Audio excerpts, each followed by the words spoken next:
Mirëmbrëma nderuar teleshikues, ju flas nga studio emisionit Opinion si çdo të njëjtë në orën 21 në një emision i cili më shumë sa një emision i zakonshëm i një debati ose një komenti të përjashëm është një emision i cili do të mbetet në lidhje të zhvillimeve të drejtë për drejta që po ndodhin këto momente, që nga data 20 qershor, pra që prej 15 ditësh, Kuvendi i Shqipërisë është i ngërtyer në pamundësinë për të zgjedhur ose për të gjetur emrin e presidentit të ri, presidentin i cili me datën 24 korrik sipas Kushtetutës së Shqipërisë duhet zëvendësojë në postin e kreut shtetit Alfred Moisiun.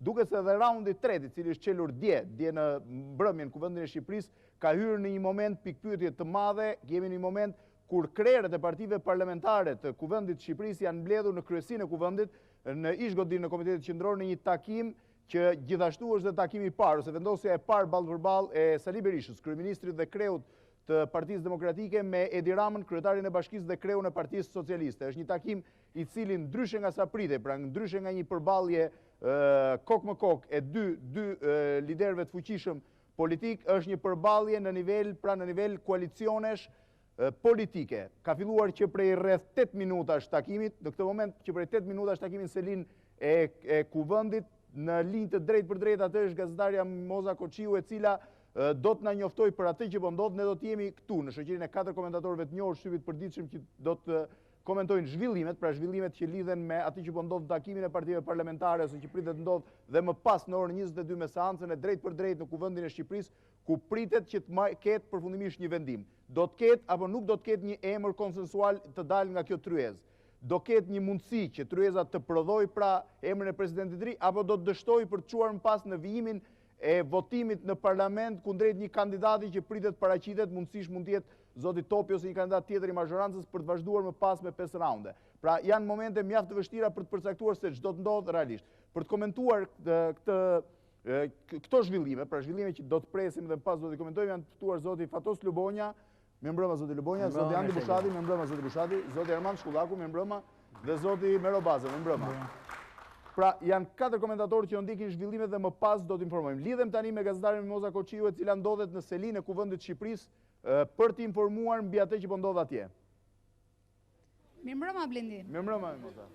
Ishte shumë i saktë, në fakt tani janë 10 minuta që ka nisur takimi mes 12 kryetarëve të partive parlamentare të Kuvendit. Ndryshe nga sa pritej që të kishim një takim kok më kok, pra dysh mes Berishës dhe Ramës, takimi është institucionalizuar me 12 kryetarët. Është interesante mënyra se si kanë mbritur protagonistët e këtij takimi këtu në selinë e Kuvendit, e kryesisë së Kuvendit të Shqipërisë. Një minutë përpara se të shkonte ora 20:30, të parë që kanë mbritur ka qenë Fatmir Mediu, ai që në fakt ka pasur sukses dhe ka arritur të realizojë këtë takim bashkë me zotin Doka, që ka qenë ndërmjetësuesi një ditë më parë, dhe fiks në orën 20:30 ka mbritur kryeministri Sali Berisha. Menjëherë pas tij ka mbritur zoti Pascal Milo dhe më pas të gjithë me radhë kryetarët e partive të tjera. Zoti Rama mësohet se ka ndjekur gjithë mbërritjen e kolegëve të tij, pra kryetarët e partive parlamentare, nga një bar që ndodhet përballë parlamentit. Dhe në orën 9:05, kur ka mësuar se këtu në selinë e kryesisë Kuvendit ka hyrë zoti Meta, është ngritur nga bari dhe ka mbërritur këtu në selinë e kryesisë së Kuvendit, pra i fundit fare në orën 9:02. Ka do thotë që ka qenë i fundit që ka hyrë këtu në selinë e kryesisë Kuvendit. Takimi ishte parashikuar për në orën 20:30, 20:30, pikërisht. Dhe ka filluar gjysmore me vonesë. Vonesë normale për politikanët shqiptar. Pak më shumë, duhet thënë, pak më shumë se 30 minuta me vonesë dhe i fundit ka mbritur zoti Rama.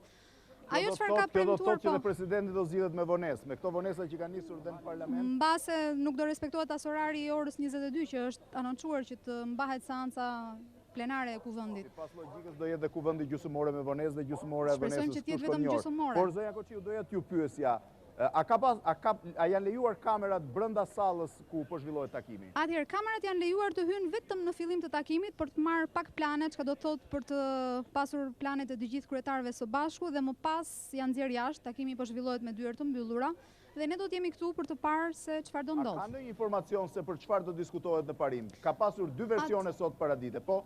Atëherë, siç e tha dhe zoti Mediu, i cili anoncoi këtë tryezë, në fakt ai tha që pyetjes time direkte që nëse parimisht është rënë dakord për diçka, ai tha që është rënë dakord që sot do flitet për emra dhe për konsensus. Pra, të paktën me këtë kusht në thonjza është organizuar kjo tryezë.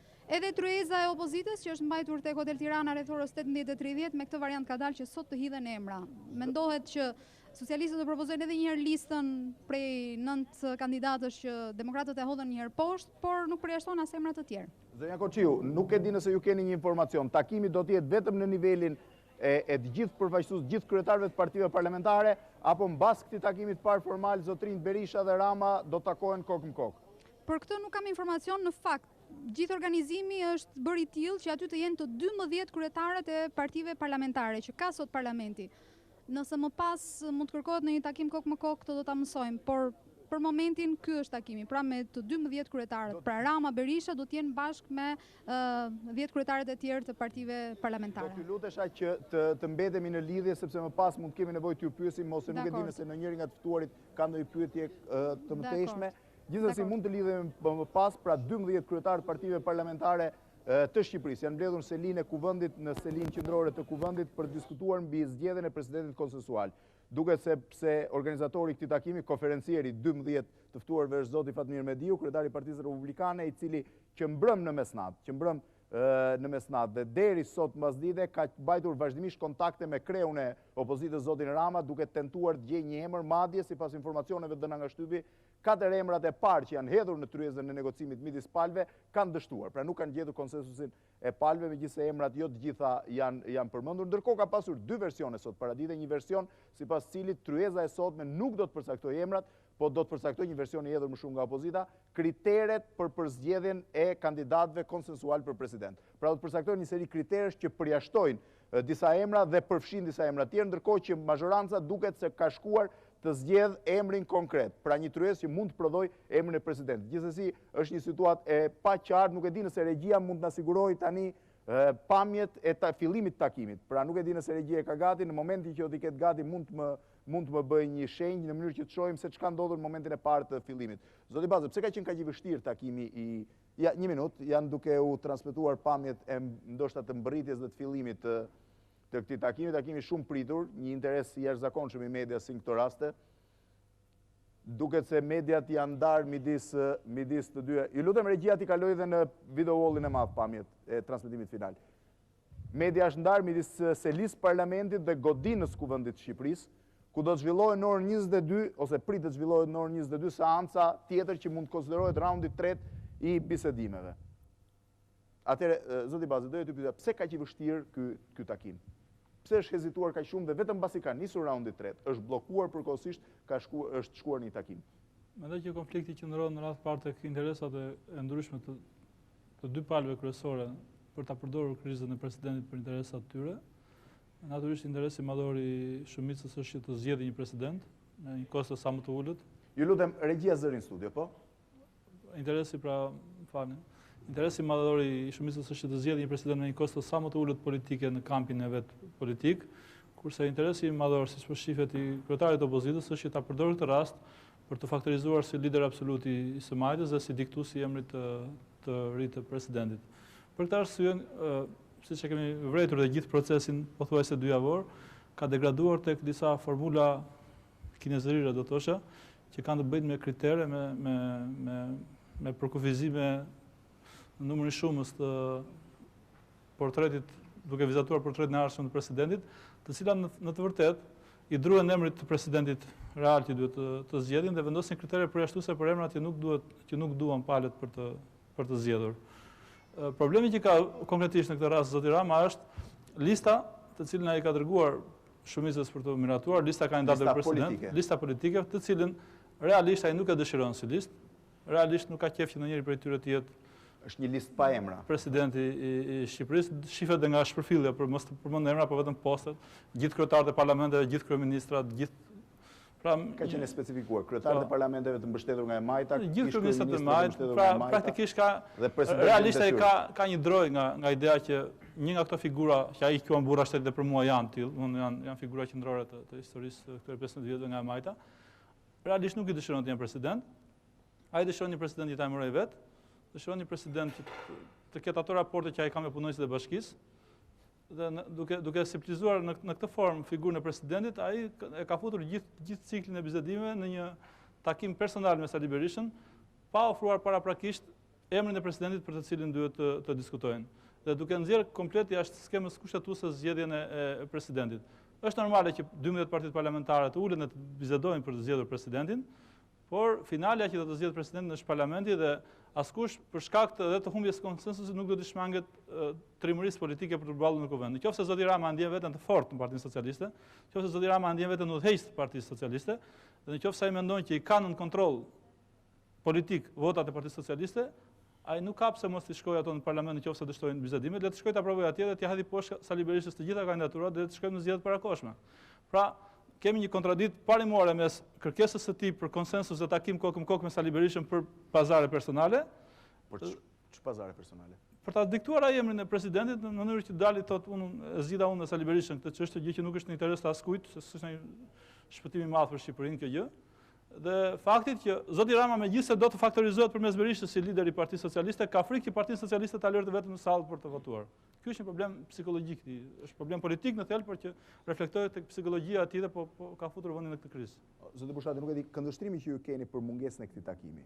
Pra, ndoshta një takim i tillë, qoftë në nivel kryetarësh partive parlamentare, qoftë një takim më të ngushtë me aleatët kryesorë të dy kampeve, ndoshta mund të ndodhur më parë, përpara datës 20 kur u konsiderua fillimi i raundit të parë, përpara datës 27 kur u konsiderua fillimi i raundit 2 dhe kemi arritur në raundin e tretë votimit, që është dhe problematik për arsye se sipas interpretimit të kushtetutës mund të jetë raundi i fundit. Pra ka një interpretim që mund të jetë raundi i fundit dhe nuk shkohet më tutje në raundin nëse nuk regjistrohet një kandidat, po? Pa dyshim që kemi të bëjmë me një, nëse do të themi me një dështim të tërës. Pra në një farë mënyre të gjitha palët që prezumohen se janë zgjidhësit e këtij problemi, janë bërë problemet e këtij problemi. Dhe asnjëri nuk ka ardhur ose tregon që partitë tona kryesore dhe partitë e vogla, asnjëri nuk ka pasur asnjë projekt, asnjë emër, asnjë perspektivë se ku do arrinte. Dhe prandaj është lënë problemi deri në momentin e fundit dhe tani jemi në prag të moszgjidhjes. Këtë gjë e ka agravuar aq më tepër edhe një problem tjetër që unë mendoja që edhe mund ta diskutonim, që është raporti në politikën shqiptare i individit me partitokracinë. Shkojmë më pas për këtë. Mund ta diskutonim tani qoftë edhe më pas. Doja t'ju bëj një pyetje. Duket se politika u mbërthye në një debat 6 mujor ose edhe më tej për listën politike të njerëz forcë, pra ku do përfshihej me pikëpyetje të madhe emri Moisiut apo i Nanës dhe në anën tjetër ku do përfshihej emri i Topit. Me gjithë të debat 6 mujor, 8 mujor, 9 mujor, ndoshta një vjeçar nano dhe më parë, për listat politike, dyja listat janë hedhur poshtë për 15 minuta. Kanë mjaftuar 15 minuta që secila palë, zotrin Patozi dhe Klosi, t'i vënë nga një vizë listave. Ka qenë pa sinqert lista politike, pra liderët kanë pasur që në fillim bindjen që presidenti do jetë jo politik. Pa dyshim që po, dhe ky është një nga mëkatet e tjera të gjithë aktorëve politik që janë përfshirë në këtë fushëloje. Çfarë po them? Në listën e socialistëve, me 7 emrat e famshëm të personaliteteve të tyre, ka pasur emra që brenda kanë thënë, unë nuk dal përpara Fatos Nanos, dhe personi nuk e pranonte dhe ai prap shkonte në listë. Nga ana tjetër, unë dua t'i besoj deri në fund zotit Berisha, po nuk besoj se është serioz kur na propozon si kandidat për president Alit Shamatën apo një nga këshilltarët e tij. Pra, kemi njerëz që janë përfshirë në lojë vetëm për të shantazhuar palën tjetër, kundërshtarin, dhe jo se kanë ardhur me një emër konkret, me një vullnet për zgjidhje. Kemi harxuar shumë kohë me pjesën kur palët testonin, masnin pulsin, duke harruar që në këtë lojë me njëra tjetrën vërtet mund të shantazhonin njëri tjetrin, po humnin maksimalisht pikë ke publiku që nuk mund t'i shohë këta njerëz. Më ish përfillurin këtë proces. Do me thënë, asnjëri nuk ka interes për publikun dhe edhe fjalori njerëzve që kanë folur këto ditë është vërtet për të ardhur keq. Do ta ndjek më pas, po doja t'ju pyesja ju zoti Lubonja, i cili ju keni qenë vazhdimisht në qëndrimet tuaja disa vjeçare, keni qenë kundër takimeve që zgjidhin probleme dhe keni insistuar për rrugën konstitucionale, rrugën kushtetuese ligjore dhe të tjerë. A mendoni që një takim i Ramës dhe i Berishës, qoftë nivel koalicionesh, qoftë nivel personal, mund ta zgjidhte më shumë se sa rruga që zoti Mero e quajti kushtetuese pra në sallën e parlamentit? Mund të zgjidhte një emër, ndoshta, por emri do të ishte problem, sipas mendimit tim, për sa i përket ndërtimit të institucionit të presidencës, një institucion që është e kryetarit të shtetit. Mendimi im në thelb është ky që partitë tona ende nuk kanë kapërcyer mendësinë e partisë shtet, ku dhe për fat keq tash s'kemi një parti shtet, po kemi dy parti shtet të mëdha, ku lideri i partisë është e konsideron veten dhe lider i vendit dhe nuk lë hapësirë për presidentin. Pra, përgjithsisht të dy forcat mendoj unë, teza ime është që e shikojnë presidentin në rolin e Haxhilleshit në raport me Enver Hoxhën. Domethënë, secili do Haxhilleshin e vet dhe meqense e kanë vështirë se janë dy, pra këtu kemi ndeshjen e dy mendësive, domethënë në një anë duam të ndërtojmë demokracinë ku institucioni presidentit është shumë i rëndësishëm edhe i shtetit se sa partit, nga ana tjetër kemi partit që e uzurpojnë shtetin. Dhe në thelbin e vet kjo është kontradikta. Tani, dy liderët në këtë rast janë si dy komandantë ushtrish, apo janë, çfarë them unë, paksin Palestinë, ku kemi Abu Mazen në një krah dhe Hamasin në krahun tjetër, që krijojnë dy qeveri, atje s'ka shtet fare, dy qeveri pa shtet, këtu janë dy qeveri me një shtet krejtësisht të dobët, dhe presidenti është jashtë loje në një farë kuptimi. Prandaj vështirësia I riu apo ky që kemi? Presidentin edhe i vjetri edhe ky i riu. Domethënë, e gjithë kjo lojë si institucion, e gjithë kjo lojë që bëhet, akoma më tepër po e ul rolin e presidentit. Dhe kur të zgjidhet një president, mendoj unë, nëse dhe për të kthyer tek pyetja juaj, jam padyshim për atë që presidenti duhet zgjidhet nga parlamenti, jo nga dy lider që ulen dhe firmosin. Dy lider janë të barabartë me gjithë deputetët e tjerë, bile Edi Rama nuk është as deputet. Pra, mendimi im është që në këtë mbledhje që kanë bërë, po bëjnë kryetarët e partive parlamentare, nuk mund të dalin me një emër presidenti, është Përse? anormale, për mendimin tim, ato mund të dalin me një numër kandidatësh të mundshëm, Mbarojmë gjithë jetën është. të cilët pastaj do t'i votojë parlamenti dhe ai që merr 84 vota, në qoftë se i merr, le të zgjidhet president. Atëherë le të shkojmë zgjedhje të parakoshme dhe të ndryshojmë situatën. Unë mendoj që kjo klasë politike ka nevojë të ndëshkohet të paktën një herë me ligjin që të mos veprojë gjithmonë midis ligjit me një anë dhe marrëveshjes në anën tjetër. Me konsensus. Është një traditë krijore që kushtetuta jon, sepse këtu flasin shumë që s'duan të shkelim kushtetutën. Normalisht, kushtetuta jon nuk thot presidenti zgjidhet me konsensus. Kushtetuta jon thot presidenti zgjidhet me 3/5.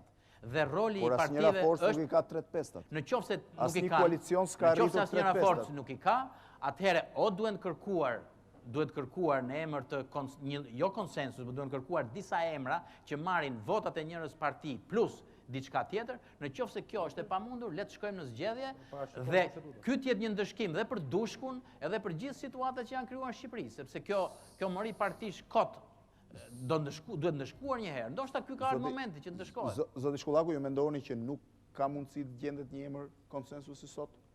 Nuk e di, ndoshta do të gjendet sot apo nesër apo ditët që do vinë, sigurisht do të gjendet një emër, besoj unë. Palët nuk janë të interesuar të shkojnë zgjedhje. Ky është emëruesi përbashkët që bashkon majorancën me opozitën, të dyja palët nuk janë të interesuar për zgjedhje parakoshme, për arsye që janë thënë dhe stërthënë.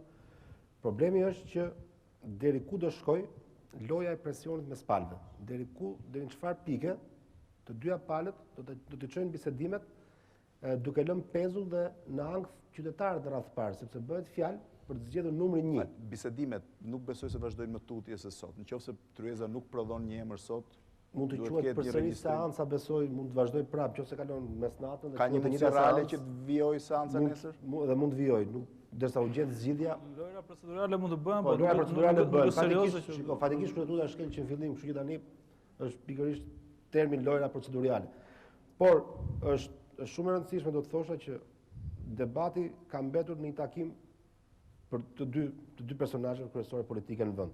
Po diskutohet për zgjedhje numri 1 të shtetit. Presidentin e ardhshëm do ketë mandat 5 vjeçar, nga ai varen shumë gjëra, varet drejtësia, varet prokuroria, varen shumë gjëra dhe ky njeri, pra presidenti i ardhshëm i vendit ka mbetur pezull për faktin që a do pranoj Berisha të takoj Ramën në intimitet apo do takohen me kryetar partish, sepse duhet varet kjo gjë nga takimi këtyre dyve, unë këtë akoma nuk arrit të kuptoj. Duhet diskutuar emrat, kriteret janë përcaktuar tashmë dhe kjo gjë nuk duket as sinqert. Ka të dyja palët kanë caktuar një grup negociatorësh, Partia Demokratike ka caktuar 2 veta, zotin Oketa, zotin Patosi, është zonja Dade edhe zotin Klosi nga krahu tjetër, dhe këto negociata dalin në sytë publiku që kanë tërësisht false, tërësisht një fasad që ata të katër mbledhen kot për ditë atje, sepse na u varka vetëm po takua Berisha me Ramën. Pra dhe këta dalin 4 personazhe që vërtiten kot.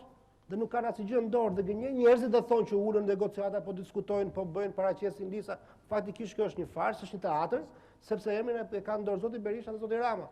Këtë do e morojnë ta të dy, ky do të jetë presidenti i ardhshëm. Domethënë del kot angazhimi i publikut, angazhimi jon si media, kush do të jenë kriteret e presidentit të ardhshëm, shkrimet që ne kemi bërë, interesi i publikut, negociatat, emërimet, parlamenti, gjithçka u varka nëse Berisha do t'i fali zotit Rama 5 minuta intimitet.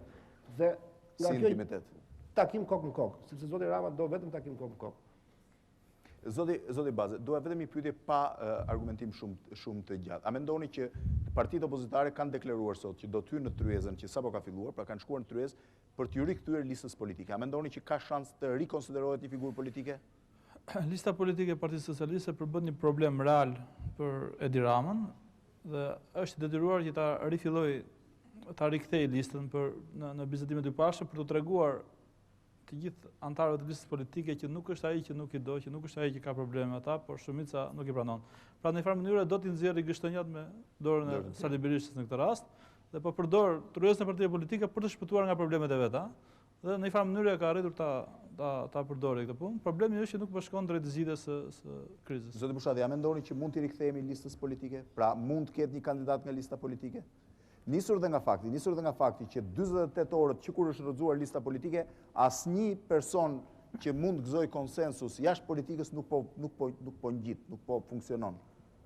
Ka ndalë emra të ndryshëm, profesionet ndryshme. Ndoshta është akoma shpejt për të bërë parashikime, po në qoftë se ndjekim kronologjinë të paktën të 2 ditëve të fundit, kemi atë që doja ta thosha edhe pak përpara, pra gjithmonë më tepër po largohemi nga emrat politik. Dhe nuk do kishte kuptim që të vazhdoj me emra politik, përsa kohë që 2 personat më të spikatur të 2 kampeve, sot mund të quhen kandidaturat të djegura. Pra, ne kemi 2 njerëz që u afishuan si kandidat, nga e majta zotin Fatos Nano, figurë eminente e të majtës, dhe nga ana tjetër, zotin Bamir Topi, me peshën që dihet brenda Partisë Demokratike dhe brenda Djatës. Sot, këta të 2 kandidat, të shpallur, që kanë bërë fushat, që kanë munduar ose janë munduar të hedhin disa ide mbi mënyrën se si ata e konceptojnë kandidimin për president, i kanë shanset e tyre afër zeros. Dhe në qoftë se këta 2 emra nuk arrin dot të imponohen kuvendit të Shqipërisë, pra kuptohet që modeli i politikanit profesionist është shumë larg të aspiruarit të presidencës. Dhe këtë e vërteton. Është një skandal krahasuar me.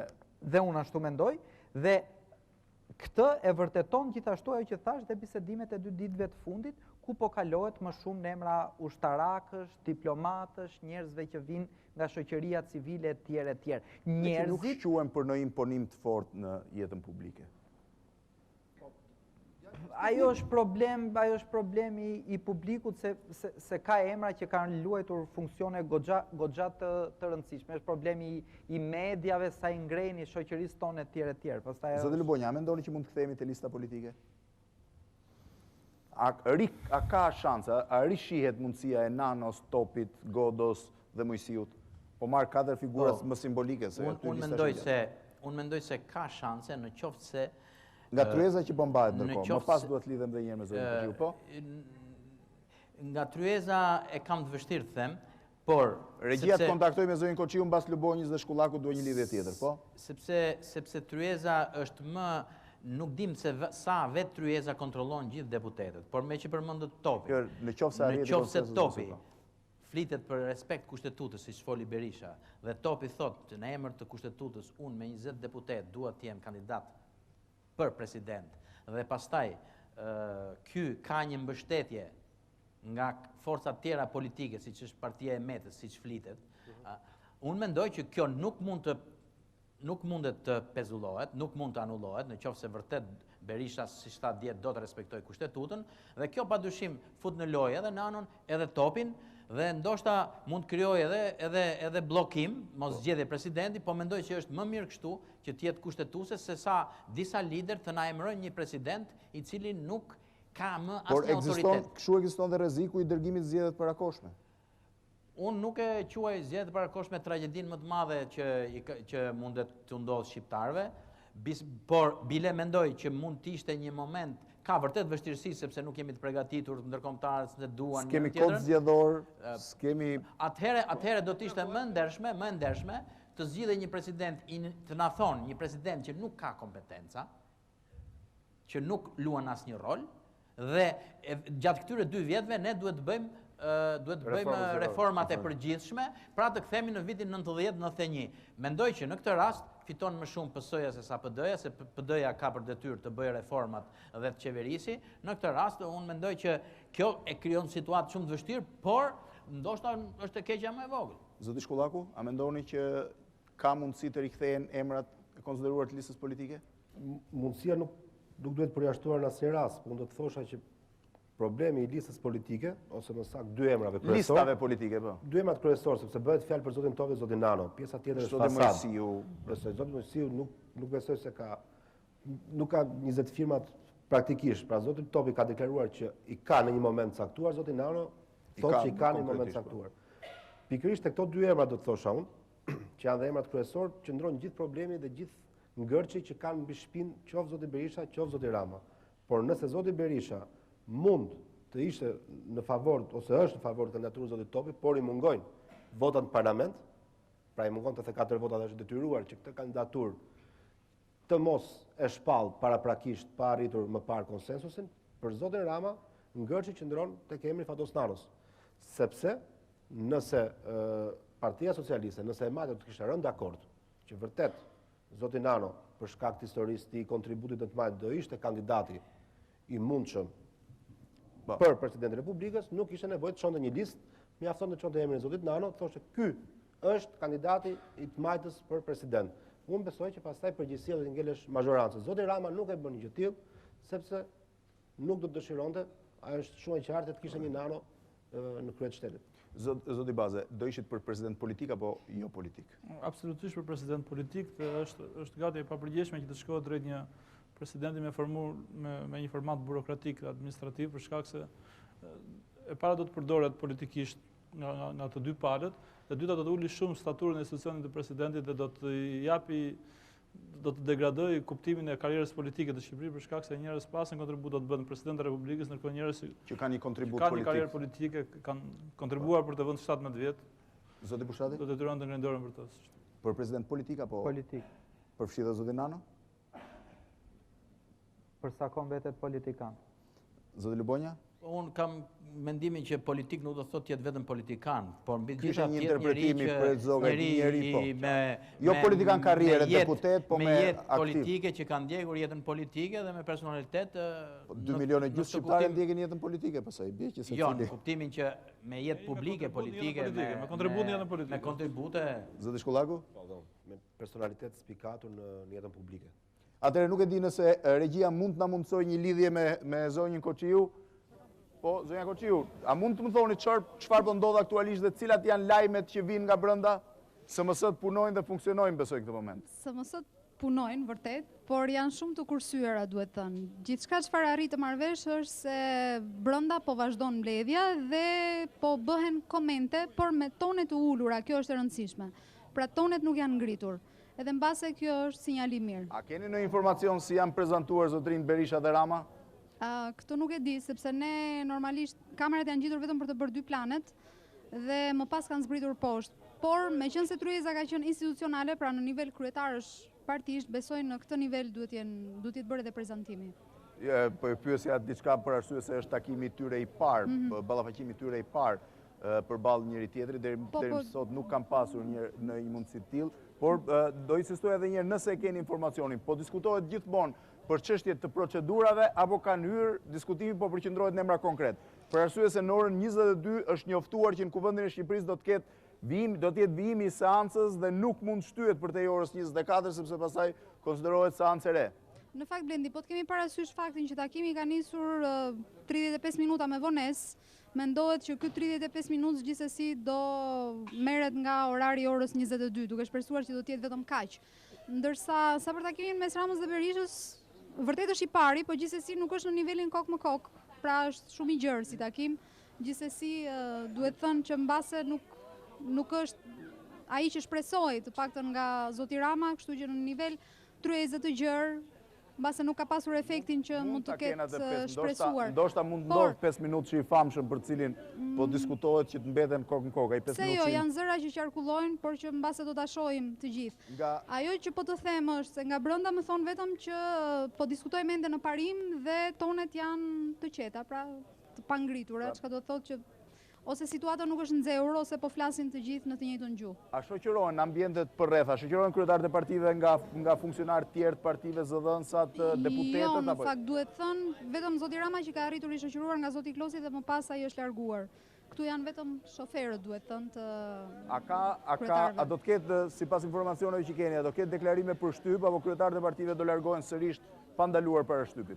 Gjë nuk kanë njoftuar, por normalisht duhet të dalin patjetër nga kjo derë, çka do të thotë që kamerat dhe gazetarët do bëjnë punën e tyre. Pra do kërkojmë patjetër që të kemi një prononcim. Ka shumë gazetarë aktualisht aty? Ka të mersi shumë, duhet thënë, është një vëmendje jashtëzakonshme. Madje ka televizione që janë me nga 3 grupe xhirimi. Pra vëmendja është jashtëzakonisht e madhe. Atëherë shpresoj që do ja ne do rrim bashkë, e sigurt që do ja zë derën. Shpresoj që do ja zini derën makinës parë që do dalim, mos i lini tikin pa bërë deklarim për shtyp. Shpresoj që të paktën, sepse kur kanë hyrë në këmbë dhe makinat i kanë lënë jashtë, dhe ne këtë po shpresojmë, që kur të dalin sërish në këmbë dhe do të jetë më e thjeshtë. Ruani derën mbrapa se zakonisht dalin nga dera mbrapa. Shpresoj që mos ta bëjnë. Atëherë Sa po të kemi informacione, natyrisht që do lidhem me ty, patjetër. Faleminderit. Dhe në rast se dikush prej përfaqësuesve atje del jashtë ose arrin të komunikojë me shtypin, kërkojeni më njëherë linjën, ju lutem. Dakord. Atëherë kalojmë në spotet publicitare dhe rikthehemi pak sekondash në transmetim drejt për drejt. Jemi rikthyer sërish në transmetim drejt për drejt në këtë emision në të cilin 4 komentatorë shtypit përditshëm janë duke ndjekur zhvillimet momentale politike, zhvillimet cilat kanë filluar në datën 20 qershor dhe prej 15 ditësh mbajnë peng në një ngërç, në një pamundësi për të zgjedhur presidentin e ri të Shqipërisë, presidentin i cili pritet të zëvendësojë në 24 korrik presidentin aktual, presidentin në detyrë Alfred Moisiun. Duket se ngërçi ka ardhur për arsye se të dyja palët nuk po gjejnë një konsensus. Nuk kanë gjetur një konsensus në listat politike të dy forcave kryesore. Lista e majtë është hedhur poshtë nga e djathta, brenda 8 minutash nga hedhja e parë, poshtë është hedhur menjëherë lista e të djathtës nga përfaqësuesit e të majtës. Listat politike kanë mbaruar prej 48 orësh të gjitha tentativat për të gjetur një konsensus jashtë politikës, pra për të gjetur një figurë nga fushat e diplomacisë, të sferave tjera të shoqërisë, kanë dështuar për arsye të mos aprovimit të njërës apo tjetrës palë, por duhet thënë që asnjëra nga palët nuk ka prezantuar në mënyrë serioze një kandidaturë. Ka vetëm shkëmbime informacionesh ose ide, por asnjëra nga palët nuk ka prezantuar zyrtarisht, si thuash, një prej emrave që jashtë politikës mund të marrin ose mund të sigurojnë konsensusin për president i Shqipërisë, madje që prej ditës i mbrëmjes djeshme Fatmir Mediu dhe Edi Rama kanë kontaktuar për të gjetur një zgjidhje pa mundur që ta gjejnë këtë zgjidhje. Ndërkohë në selinë e Kuvendit të Shqipërisë, në selinë qendrore, po vijon që prej orës 9:04 takimi i liderëve të partive politike parlamentare, të cilët po tentojnë të gjejnë konsensus. Mbetet mister nëse atje po diskutohet për procedurat që do ndiqen për zgjedhjen e presidentit apo për emrin konkret presidentit, ndërkohë që në orën 22, mbas 15 minutash, është njoftuar vijimi i seancës parlamentare të ndërprerë dje në orët e para të mëngjesit pas mungesës së konsensusit. Ka 2 teori të cilat mbahen pezull, ose tryeza e partive do dalin me një kandidaturë konsensuale jashtë politikës ose brenda politikës, ose që sot në seancën e sotme ose maksimumi nesër paradite, një kandidat i mazhorancës do të regjistrohet për të vazhduar më tutje. Le të ndjekim përpara sa të vijojmë informacionet që presim, le të ndjekim zhvillimet e seancës djeshme, kur një debat mjaft i ashpër midis kreut të mazhorancës, zotit Sali Berisha, kryeministrit vendit, dhe kreut grupit parlamentar të Partisë Socialiste, zotit Ben Blushi, ka mbajtur pezull vëmendjen mediatike shqiptare. Le të ndjekim kronikën e djeshme të televizionit Klan.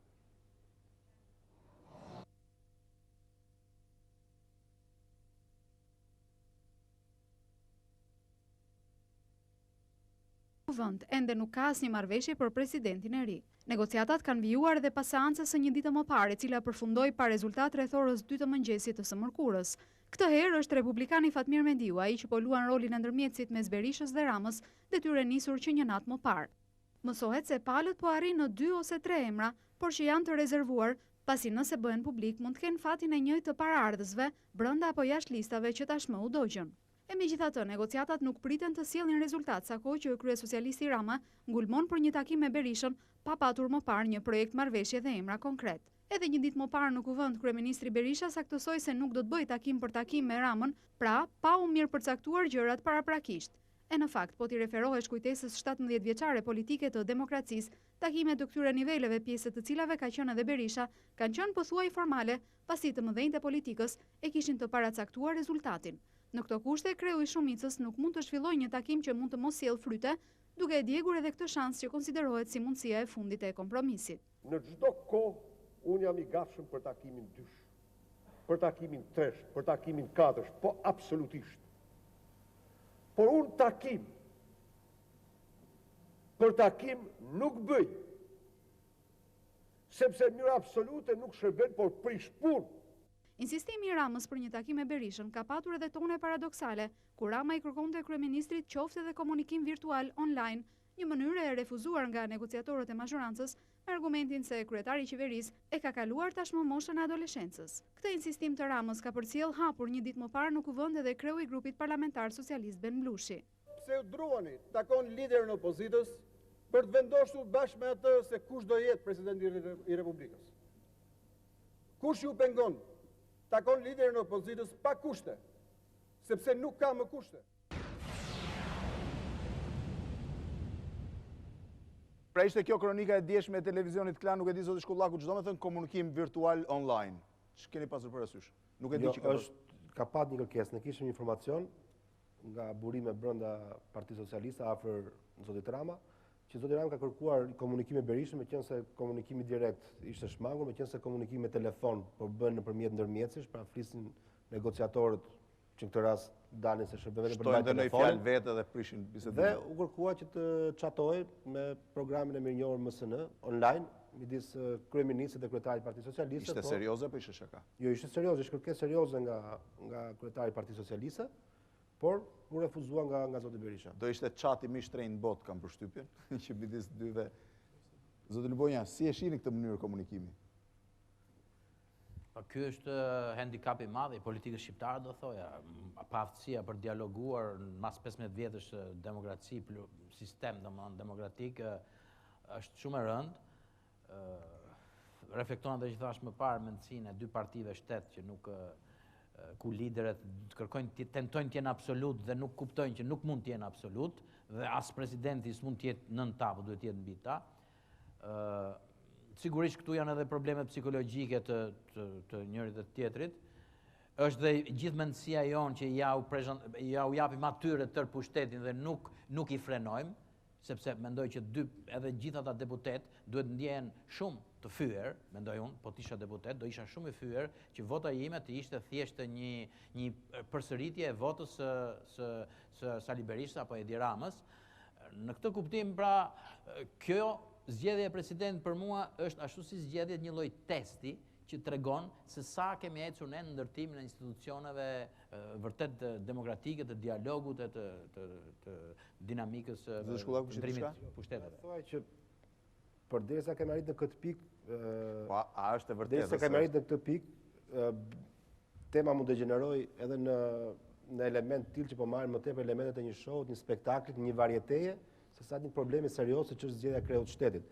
Dhe do të thosha që kjo ndodh për shkak sepse gjithçka është përqendruar në këtë takimin kokë në kokë që thash. Dhe kjo tregon, më këtë desha të ndalem pak tek zoti Rama, tek insistimi i tij për këtë takim, megjithëse zoti Rama ka ardhur në krye të Partisë Socialiste si promovues i një politike që ai quan të re, zoti Rama vet po kërkon të certifikojë politikën e vjetër për ato takime dyshe, nëpërmjet të cilës ai vërtet do të faktorizohet. Ka pasur politika vjetër as takim dysh. Ka patur politika, ka patur takime dyshe, por zoti Rama kërkon de facto zoti Rama po kërkon të certifikohet si lider i smajtës nga zoti Berisha.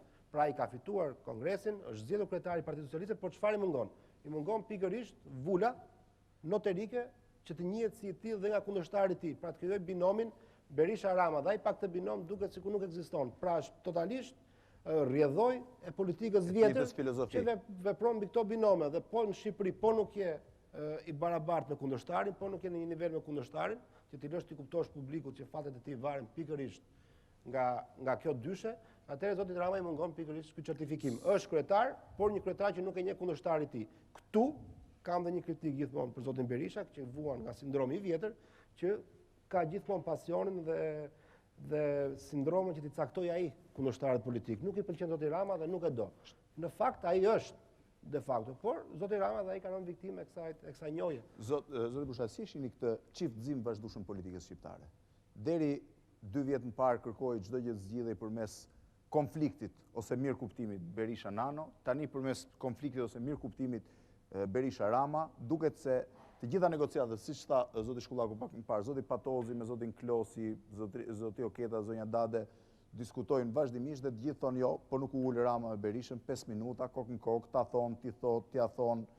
Si shpjegohet ky çiftëzim i vazhdueshëm?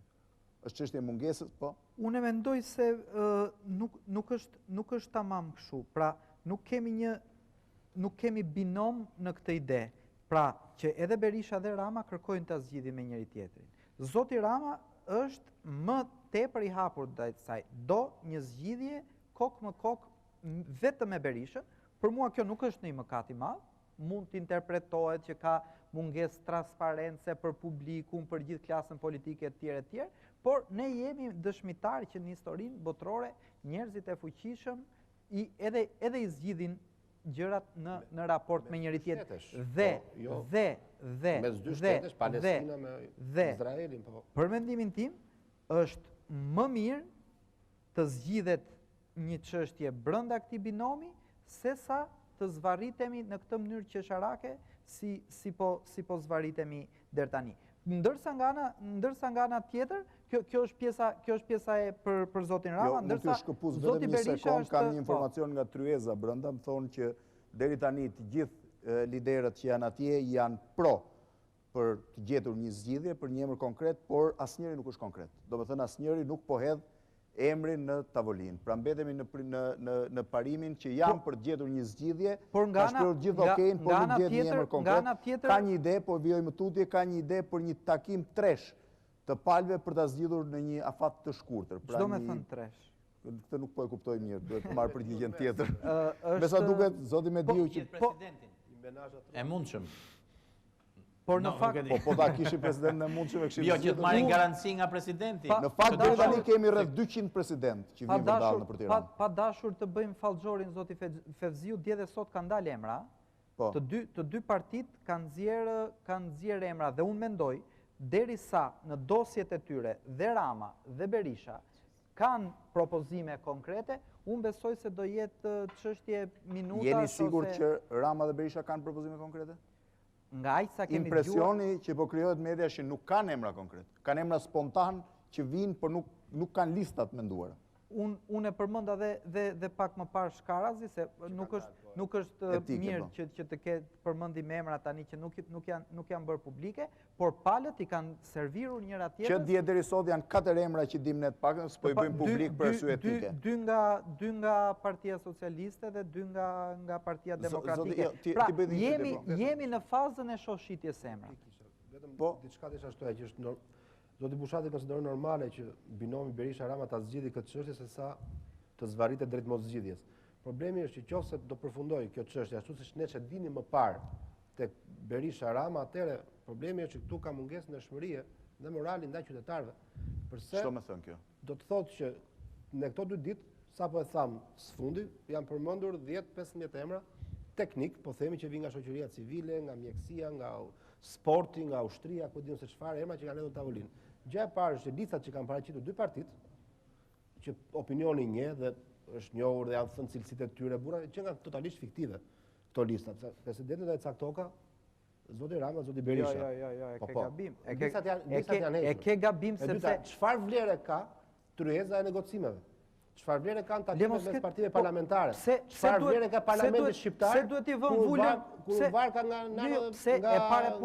Rama dhe nga Berisha. Tryezës bisedimeve, se duhet i vëmë një vulë vlerë patjetër. Mund mos ketë vlerë se e zgjidh një organizëm tjetër. Dhe dyta, parlamenti shqiptar e ka vlerën sepse çdo se cili nga 140 deputetët drejtën e votës. ka në fund të drejtën e votës. Dhe ky është filtri që krijon sistemi demokratik.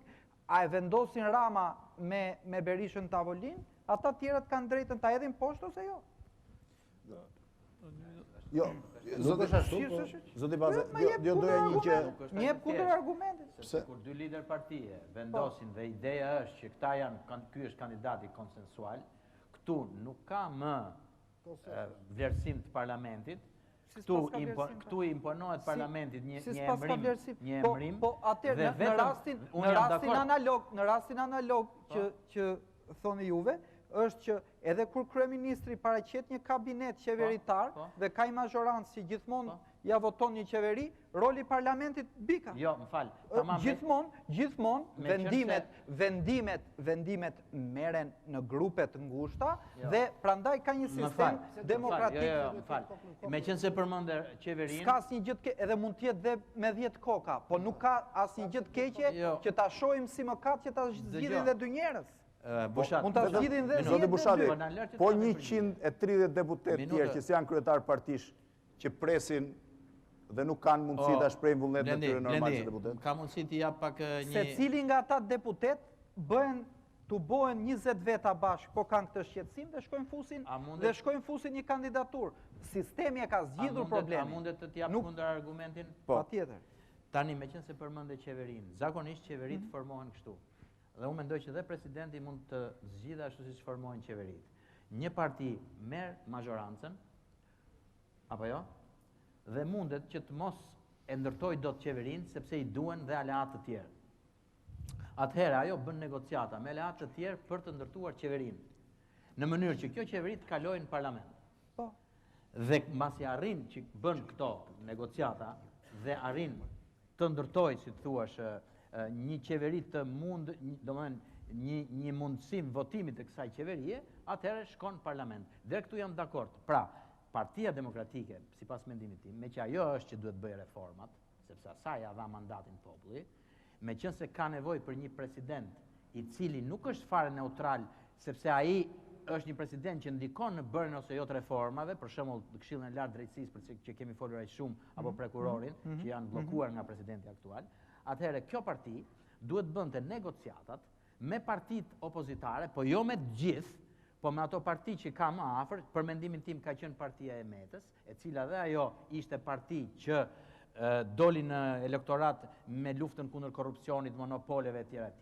Pra të bënte negociata me Partinë e Metës ose me disa deputet ose me një numër deputet që të kapte 84 vota. Zoti Lubonja më thonë që presidenti, kështu është normale. Zoti Lubonja më thonë që nga takimi brenda më thonë që asnjë kryetar partie nuk ka përmendur ende asnjë emër konkret. Janë duke diskutuar kriteret që do ketë presidenti. Është si një lloj tenderi që shpallin një herë kriteret, duhet të jetë mbi 40 vjeç. Po kriteret i ka. Dolën sepse kriteret i shpallën një herë. Kushtetuta i ka, u bën një listë. Urdhro? Kriteret. E para. Janë 9 kriteret, aktet 9 ligjore. Tryeza përcaktoi edhe kriteret. Jo, po mendimi im është ky që normalisht pse është bërë me 3/5, ose pse është bërë edhe me majorancë të thjeshtë ku don botë. Sepse janë vështirësi, nuk mund të arrihet dot konsensus 100%, se s'ka kuptim fare që të arrihet konsensus 100%. Pra, gjithë lufta duhet ishte bërë për të kapur 84 votat nga njëra parti ose nga partia tjetër. Sepse po të ishte shumë kushtetutë, vinin presidenti zgjidhet me konsensus me 140 vota, atëherë është kushtetutë. Po të gjitha vendet që kanë zgjedhje presidenciale nga parlamenti kanë një formulë e cila nuk presupozon që do ta zgjedhin me konsensus. Dhe ne jemi brenda kësaj norme. Domethënë, në Itali ka një formulë që fillimisht duhet të jetë me 3/5, por në qoftë se nuk kalon me 3/5 një emër i caktuar, kalohet në majorancë të thjeshtë dhe kështu kaloi Napolitano. Në Shqipëri është një problem i tek neve kemi pas konfliktualitet të madh dhe kemi thënë me 3/5. Okej, le të luftojnë për 3/5. Le të shkojnë në parlament të provohen a i marrin apo jo do 3/5. Po jo o konsensus o s'ka president. Kjo është o takim o s'ka president. Ka përfunduar historia. Kjo nuk o konsensus ka rënë dakord gjithë që kanë konsensus. Kjo është gjë më antikushtetuese që mund të prodhohet. Për kriteret rënë dakord në tryezën kaçe. U caktuan kriterët presidentin, u caktuan listat, tani nuk vjen dakord për emrin. Konsensusi është emri. Po sepse duhet bërë takimin që caktohet emri. Zoti Baze, ju thoni që emri varet nga takimi? Po, emri varet nga takimi, sepse zoti Rama ka bllokuar çdo lloj emri konkret për sa kohë që nuk ka takime. Dhe sot doli deklaroi zoti Berisha të dali nga kafazi, të vi takohet me mua, që unë t'jap konsensusin për emrin e Presidentit të Republikës. Le ta ndjekim deklarimin e zotit Rama. Dhe ky është problemi që këtu secili do të përfitojë në maksimum nga kriza për të rritur kredon e vet politike. Regjia, deklarimin e zotit Rama.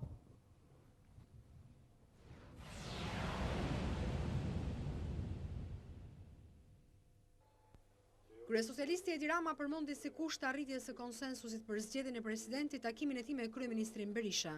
Shpreh trishtimin tim për atë që ndodhi mbrëmje, tha Rama duke u përpjekur të përgënjeshtrojë atë që deklaroi një ditë më parë kryeministri.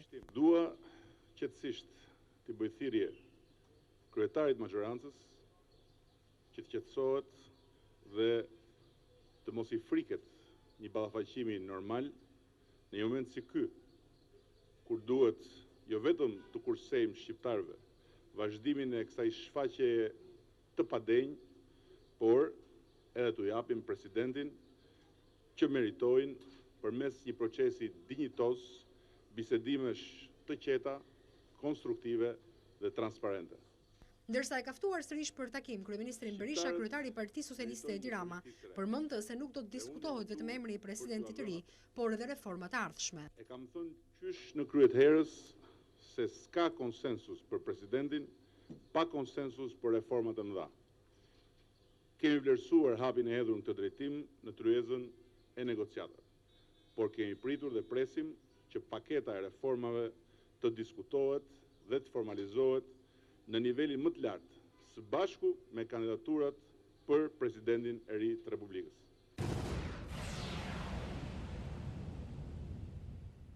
Konit. Kesa zotit Rama për takim. Dhe unë do të isha një paralele. Kemi, po të mbani mend procesin për zgjedhjet e 18 shkurtit, kemi qenë gjithë dëshimtarë që kemi pas negociatat njëjta dhe u rrezikua dhe të mos bëshin zgjedhjet fare. Dhe të shkojë dhe atëherë në një krizë parlamentare dhe shkojë dhe atëherë në zgjedhjet parakoshme, për arsye se procesi u bllokua. Zoti Rama shtroi në 12 muaj, shtroi 22 opsione të ndryshme të cilat u plotësuan dorë a dorë derisa në fund të erdhi ke takimi përsëri me Berishin ta vendosin ata të dy çdo bëjmë me certifikatat, çdo bëjmë me listën e zgjedhjeve dhe deri në fund u tëroi zvar procesi, megjithëse gjithë komiteti ndërkombëtar, gjithë OSBE nguli këmbë të dyja palëve përfshi opozitën që mos marrin peng procesin dhe kemi për herë të parë, prapë mund të themi që nëse u shkel kushtetuta apo u shtyn zgjedhjet. U shtyn zgjedhjet sepse nuk ishte gati procesi. Tani po shtyhet, po shkelet kushtetuta prapë, po shtyhet zgjedhja e presidentit vetëm sepse zoti Rama do të faktorizohet me çdo çmim dhe me çdo kosto si lider i opozitës. Ai është lider i opozitës. Zoti Rama mua më duket që më tepër ka rënë e diversionit të vazhdueshëm që bën zoti Berisha, e sindromës që unë thash që ka zoti Berisha për ta caktuar ai edhe kundërshtarin politik, mbasi ka caktuar njerëzit e tij, dhe zoti Rama është totalisht viktime e këtij diversioni. Ka një lidhje direkte? Pamjet, po, kanë mbritur pamjet e fillimit të takimit, po? Le të ndjekim. Zoti Rama është duke mbritur, i veshur me kostum kësaj here. Pra është mbritja e shefit të opozitës, ose partisë më të madhe të opozitës, zotit Rama, pranë zotit Meta, Gjinushit, Milos, përballë tyre, partitë e majorancës, zoti Berisha, zoti Mediu, është e njëjta tryezë ku janë zhvilluar debatet më të mëdha të tyre 15 viteve. Janë pra imazhet e rreth një orë më parë, eksakt një orë më parë, kur liderët e partive politike parlamentare me 34 minuta vonesë kanë filluar takimin për të zgjedhur presidentin e ardhshëm të Shqipërisë. Pra është ky moment, pjesa më e madhe e tyre kanë mbritur në këtë takim direkt nga pritja që zhvilloi në ambasadën e Shtetit Bashkuar të Amerikës në përkujtim të 231 vjetorit të pavarësisë së Shtetit Bashkuar të Amerikës. Dhe me sa duket për sa kohë që janë kamerat, liderët vetëm do shihen. Kanë pasur frikë me sa duket që mund të ketë regjistrim të fjalëve që thonë, kështu që është faza e parë kur liderët në dy rreshta i buzëqeshin njëri tjetrit. Doja përpara sa të rikthesha edhe një herë për të biseduar çka konkrete, doja të lidhesha edhe një herë me zonjën Koçiu, nuk e di se mund të ma mundsojnë, mendoj që ajo mund të ketë një informacion lidhur me diskutimin për emrat tani. Nuk e di nëse regjia mund të ma lidh. Nëse do diskutohet sot për emra konkret apo jo. Por e gjithë më bëj shenjë në momentin që do ketë. Zoti Baze? Desha të vazhdoj debatin aty ku e la zoti Shkullaku, lidhur me mënyrën se si janë konceptuar bisedimet. Unë do të thosha që kemi, mes të tjera është një histori të përsëritur, jo vetëm nga mënyra se si zoti Rama e shtyu krizën e certifikatave derisa e firmosi vetë marrëveshjen, por dhe nga mungesa një vizionit të tij gjithmonë për bisedimet. Kur filluan bisedimet për presidentin, u pa qartë që zoti Rama kërkoi dy gjëra kryesore, publikisht ose jo publikisht, por të paktën konsumi publik, investimi publik i tij dhe i partisë tij ishin për dy gjëra kryesore. Investimi publik ishte të hiqej emri Bamirtopit, do thonë u përqendrua lufta tek një emër i cili nuk ishte kandiduar zyrtarisht, por vetëm ishte shpallur. Kishte kandiduar në televizion. Po, do thonë kishte bërë të ditur dëshirën e tij për të bërë president. Nga ai dhe nga zoti Berisha, por nuk ishte formalizuar si në një kandidaturë, akoma nuk është formalizuar. Kjo ishte kërkesa publike në të cilën investua Partia Socialiste dhe kërkesa underground e tij, që lexoj, ishte që ti eliminoja lista politike që ai do të çonte për tu miratuar. Në një farë mënyre, shumica ja plotsoi të dyja kërkesat. Ja eliminoi listën politike dhe është e pandershme, po ja eliminoi listën politike dhe u krijuan rrethana të tilla që zoti Topi të mos të kandidoj bilet hyrë në konflikt me një pjesë të grupit parlamentar të Partisë Demokratike, që ka bën më të vështirë në të ardhmen sigurimin e votave reale në kuvend. Pra zoti Rama i mori të dyja beneficet që mund të marrë një njeri kur hyn në bisedime pa filluar bisedimet. Arriti kushtin problemin në Topit e kishte zoti Berisha e lehtësoi Ramën nga dy probleme shumë të mëdha. Para fillimit të bisedimeve zoti Rama. Moisiun, ndoshta 3. Dy njerëz kishte fiksim. Zotin Topi që të mos kandidonte se kjo ishte në nderin e Partisë Socialiste dhe zoti Nano që mos bëj president se kjo ishte në nderin e tij. Të dy këto i rrëzoi zoti Berisha. Të dy këto i rrëzoi zoti Berisha në farë mënyrë. Kështu që bisedimet dyjavore përfunduan 2-0 në favor të Ramës. Domethënë ai arriti ato çka duheshin nga bisedimet. Dhe tani është koha që ai të japi konsensus për presidentin, çka nuk është në një proces siç tha Bushati, në një proces i ndershëm në këtë histori, por është një histori që mund të përfundojë me një kandidat që mund t'i ofrohet parlamentit. Sa për mënyrën se si do sillet parlamenti në kandidaturës, unë dyshoj se dhe në vitin 2002 ne kemi pas një konsensus 100% për presidentin, por Alfred Moisiu ka marrë 93 vota. Votat kanë qenë pra në farë mënyrë parlamenti do reagojë, jam i sigurt do reagojë. Dhe unë jam i bindur që një marrëveshje arritur, ideale është një marrëveshje që thot Lubonja, arritur mes një partie të madhe dhe disa partive të vogla.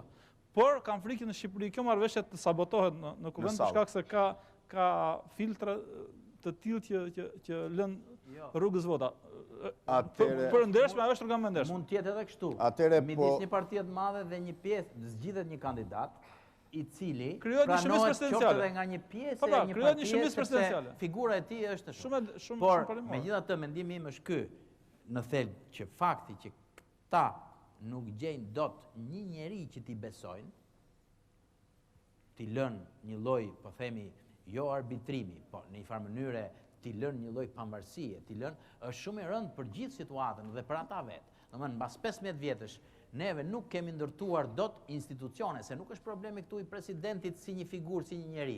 Një president vetëm nuk është ndërtuar tamam një institucion presidence, por as një gjykatë kushtetuese, po janë gjithë ato, as një këshill i lartë drejtësie, janë gjithë ata institucione që duhet të jenë tamam thelbi i shtetit dhe që janë mbi partitë, që nuk funksionojnë dhe s'ndërtojnë, s'nxjerrin dot një figurë të cilit i besohet në mënyrë të pa diskutueshme nga dy palët. Pse?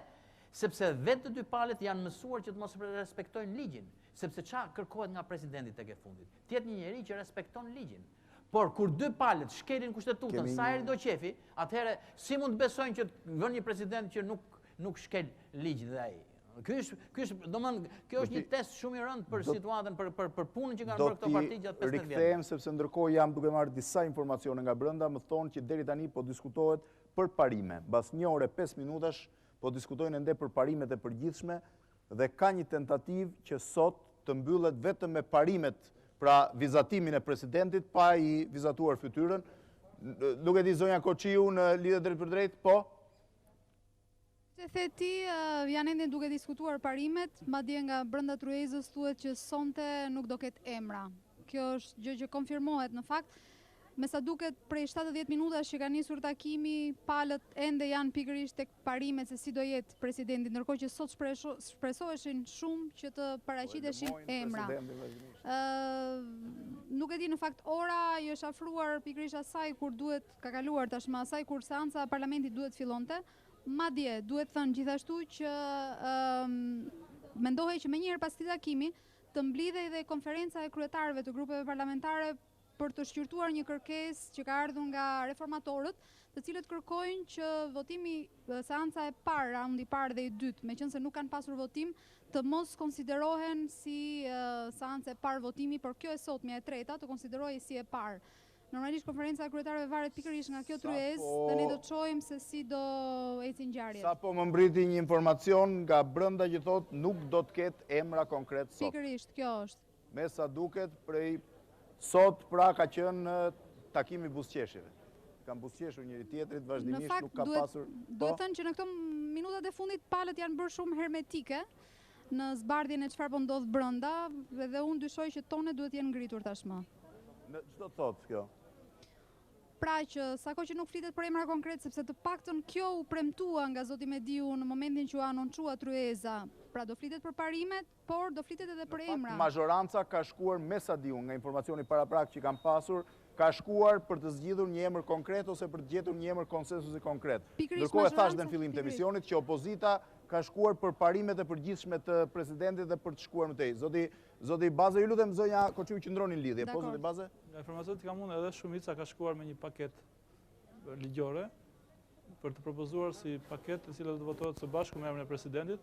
Paketa ka të bëjë me reformimin e ligjit për prokurorin e përgjithshëm dhe për Këshillin e Lartë të Drejtësisë si kusht për zgjedhjen e emrit të ri të kryeprokurorit. Pra nuk po diskutohet vetëm emri, po diskutohet edhe një paket ligjore ekstra. Mendoj që kjo, domethënë që mendoj që emri i kryeprokurorit do të jetë, më falni, i presidentit do të jetë më i thjeshtë nëse 12 partitë bien dakord që reformat parimore që ka propozuar Partia Socialiste dhe e Majta dhe dy paketat ligjore që ka propozuar e djatha, domethënë reformimi i ligjit për prokurorin e përgjithshëm për të vendosur aty afate kushtetuese dhe mënyra se si propozohet Këshilli i Lartë reforma në Këshillin e Lartë të Drejtësisë, do ta bëjnë, si thosh, do t'i krijojnë një kornizë të re presidentit të Republikës, dhe do të krijojnë garanci për dy palët që do të kryejë detyrimet ligjore që ata. Pra me sa duket po mbetemi në faktin kur më i rëndësishëm se emri i presidentit është emri i prokurorit.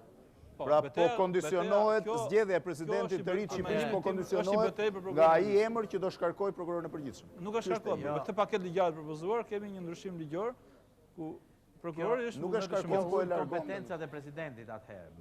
Nuk i ul kompetencat e presidentit i cili nuk bën vulnerabël prokurorin e përgjithshëm për një komunikim të fundit me zonjën Koçiu, ju lutem, në momentin që liderët politik pritet dalin, besoj se janë duke e lënë, zonjën Koçiu, ju lutem, tentoni të më ndaloni ose të marrim një përrëndësim nga kryeministri në rast se do të ndaloj për kamerat dhe nga kryetari i Partisë Socialiste, në të kundërt ju lutem vendosni në lidhje zotrin Mediu dhe Meta, Mediu dhe Gjinushi ose zotin Ceka. Ju lutem më vendosni në lidhje drejt për drejt që në momentin që do fillojmë. Blendi, unë kam vështirësi për të dëgjuar, por në këto momente më thonë që janë duke dalë kryetarët e partive parlamentare. Do t'jemi këtu për të marrë personalisht qëndrimet dhe opinionet e tyre. Mbajeni, ju lutem regjia, mos e largoni asnjë moment pamjen prej aty.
Ku e ka këtë që i ndizet ky?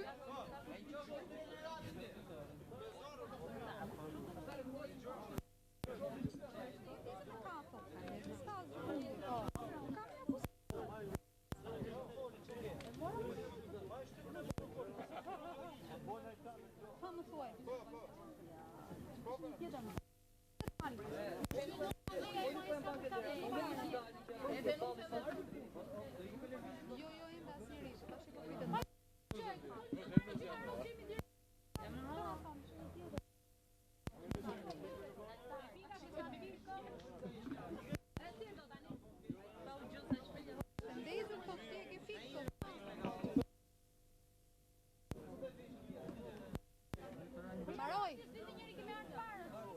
Maroja? Është alarmi rreth.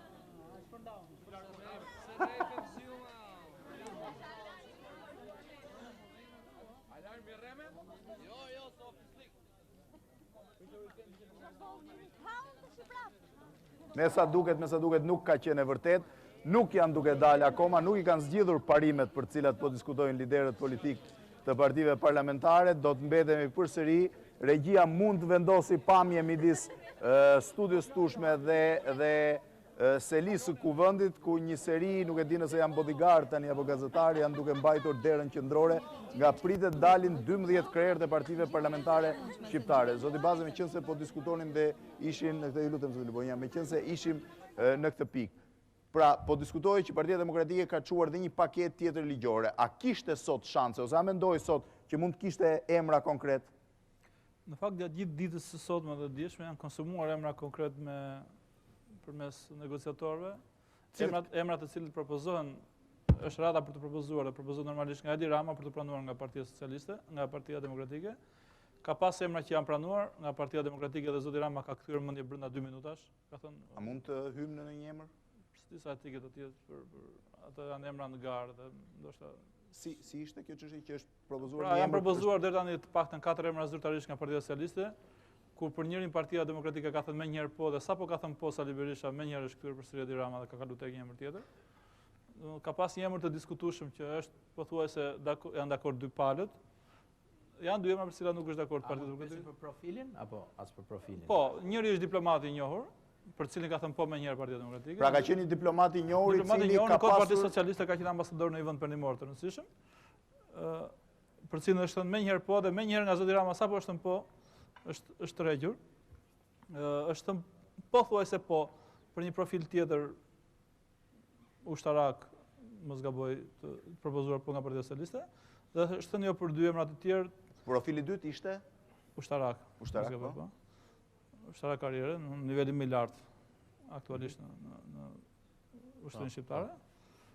Edhe është thënë jo për dy diplomatë tjerë. Pra në një farë mënyrë nuk është se nuk është negociuar për emra konkret, por mënyra se si negociuar tregon faktin që zoti Rama nuk ka në mendje emra për president, por ka në mendje të testojë dhe të provokojë vazhdimisht për të qenë derisa të shkojë tek takimi të testojë. Ç'do të thënë? Teston, ka testuar vazhdimisht shumicën nëse është e gatshëm të pranojë emrat e tjerë. Publiku. Për të cilat e duket që nuk është serioz, megjithëse emrat janë serioze. Nuk e ka seriozisht për t'i bërë ata president, por thjesht ka dashur të krijojë alibi që i kam dhënë 3-4 emra s'kam pranuar. Fakti që shumica ka pranuar emra e bën edhe më të komplikuar procesin dhe tregon që zoti Rama nuk ka problem emrin e presidentit. Ka problem përdorimin e kësaj. A mund të bëj një pyetje meqense ne nuk e kemi këtë informacion? Këto emra kanë dalë nga Rama, se po vazhdimisht Rama, apo kanë dalë nga pesë e partive? Po flasim për Rama nga opozitës. Rama ka qenë mandatuar nga opozita. Ka pasur konsensus të opozitës. Po flasim për emra që qysh dihet deri sot, zoti Rama ja dërgon zotit Berisha në distancë përmes negociatorëve për të shkuar drejt takimit. Në emër të pesës. Normal. Në emër të opozitës.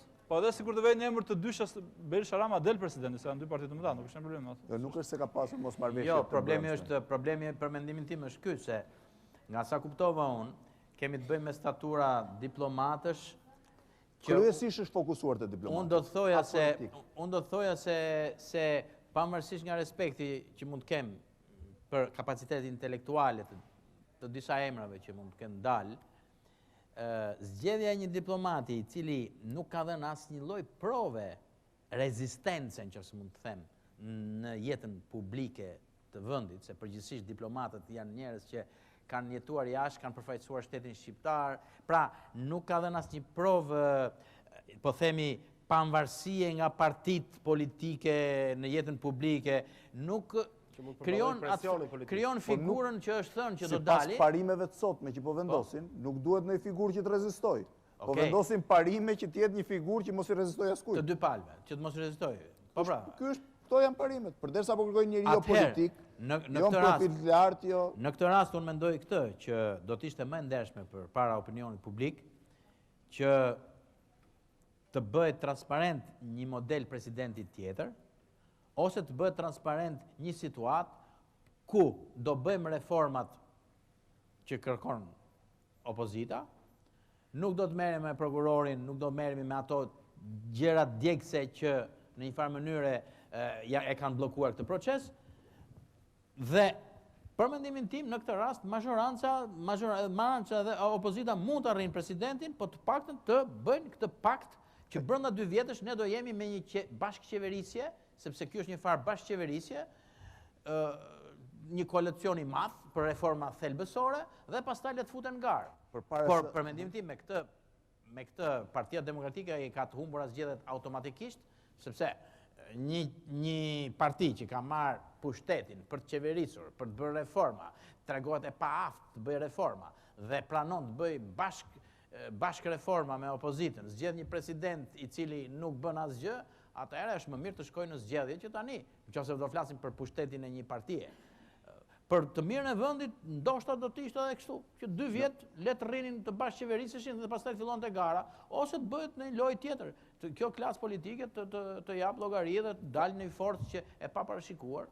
Në fakt që prej 1 orë e 20 minutash po vijon takimi i krerëve të partive parlamentare, sapo më njoftojnë që në selinë e parlamentit, në sallën e parlamentit, kanë filluar të mblidhen deputetët të cilët po presin, ose ishin njoftuar që të ishin në orën 22, janë dhe ata 25 minuta gjysmore vonesë deri tani në rast se takimi nuk do zgjas më shumë, të cilët po presin lajmin që do të mbri nga tryeza e partive. Deputetët janë në dispozicion, pjesa më e madhe e tyre nuk di të japi përgjigje pyetjes nëse do të kalohet në gjetjen e një emri konsensual sot, nesër paradite, apo nëse do të paraqiten 20 firmat për një përfaqësues të mazhorancës për të shkuar më tej me zgjedhjen e presidentit sipas kriterieve të përcaktuara nga kushtetuta e Shqipërisë. Gjithsesi, përpara të marrim vesh diçka më shumë për këtë që po ndodh, kalojmë edhe një herë spotet publicitare me shpresën që nuk do dalin liderët politik gjatë kohës që është spoti Vodafonit.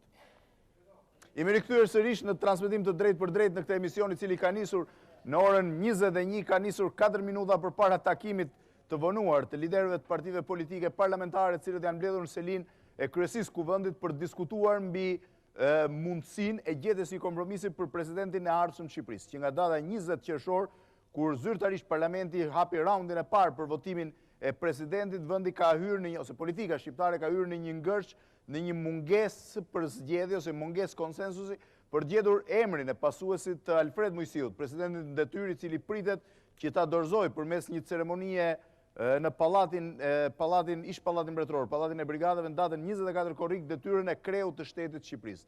Deri tani ka pasur një zhvillim të cunguar për arsye se listat politike të paraqitura nga dy forcat kryesore, lista e paraqitur nga Partia Socialiste dhe ajo e paraqitur nga forcat e djathta, kanë rënë poshtë. Ka mjaftuar një raund 15 minuta bisedimesh midis negociatorëve, zotrinjve Patosi Oketa dhe Klosi Dade, që listat e dyve, ku përfshieshin disa, edhe pse të pa shënjuar, përfshieshin disa nga politikanët më të rëndësishëm në vend, janë hedhur poshtë. Kemi kaluar në një fazë të dytë kur palët pretendojnë të kenë një president konsensual jashtë politikës. Zoti Baze sapo e përmendi dhe zoti Bushati më parë, ka pasur mjaft emra të qarkulluar, emrat kryesor kanë ardhur nga përfaqësues ose diplomat shqiptar, emrat kanë qarkulluar midis dy forcave, por nuk ka arritur konsensus. Të mbledhur tashmë në takimin e selinë e kuvendit, në kryesisë kuvendit, partitë parlamentare deri nga tani, nga informacionet që kemi, pra 1 orë e 30 minuta,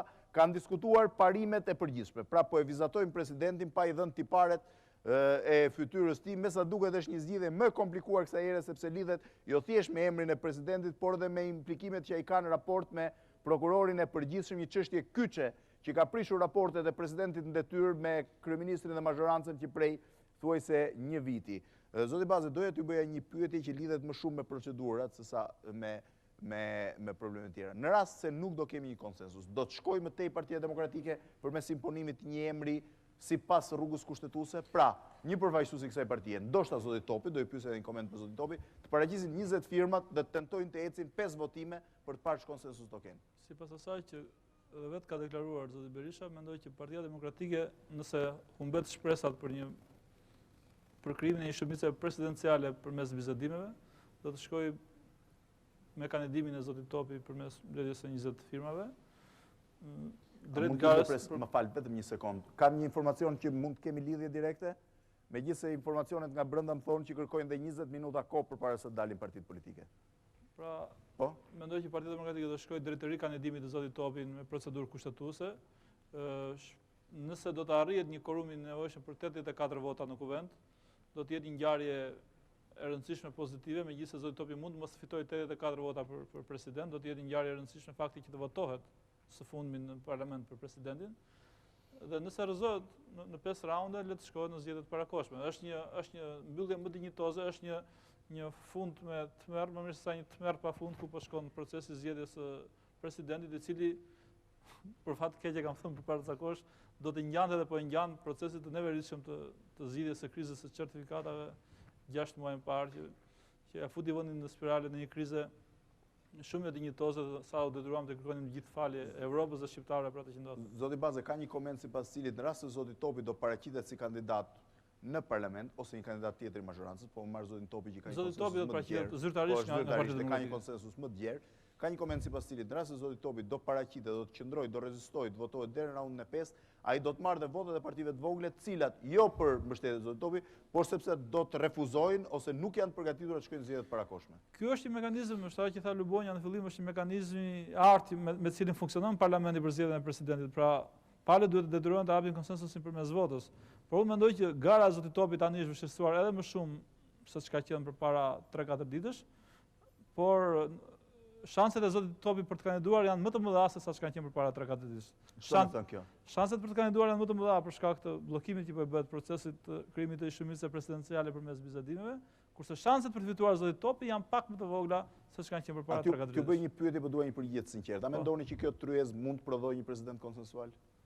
Apo jeni skeptik? Nuk mund ta paraqyjoj, jam skeptik për shkak të instiktit që kam se zoti Rama do ta çojë deri në fund lojën e tij për ta përdorur tryezën për veten e vet dhe jo për emrin e presidentit, por mendoj që finale e këtij procesi do të jetë kandidimi në parlament i një figure politike si zoti Topi, por nuk jam i sigurt nëse ai do të jetë presidenti i Shqipërisë. Zoti Bushati, a jeni skeptik që kjo tryezë mund të prodhojë një president?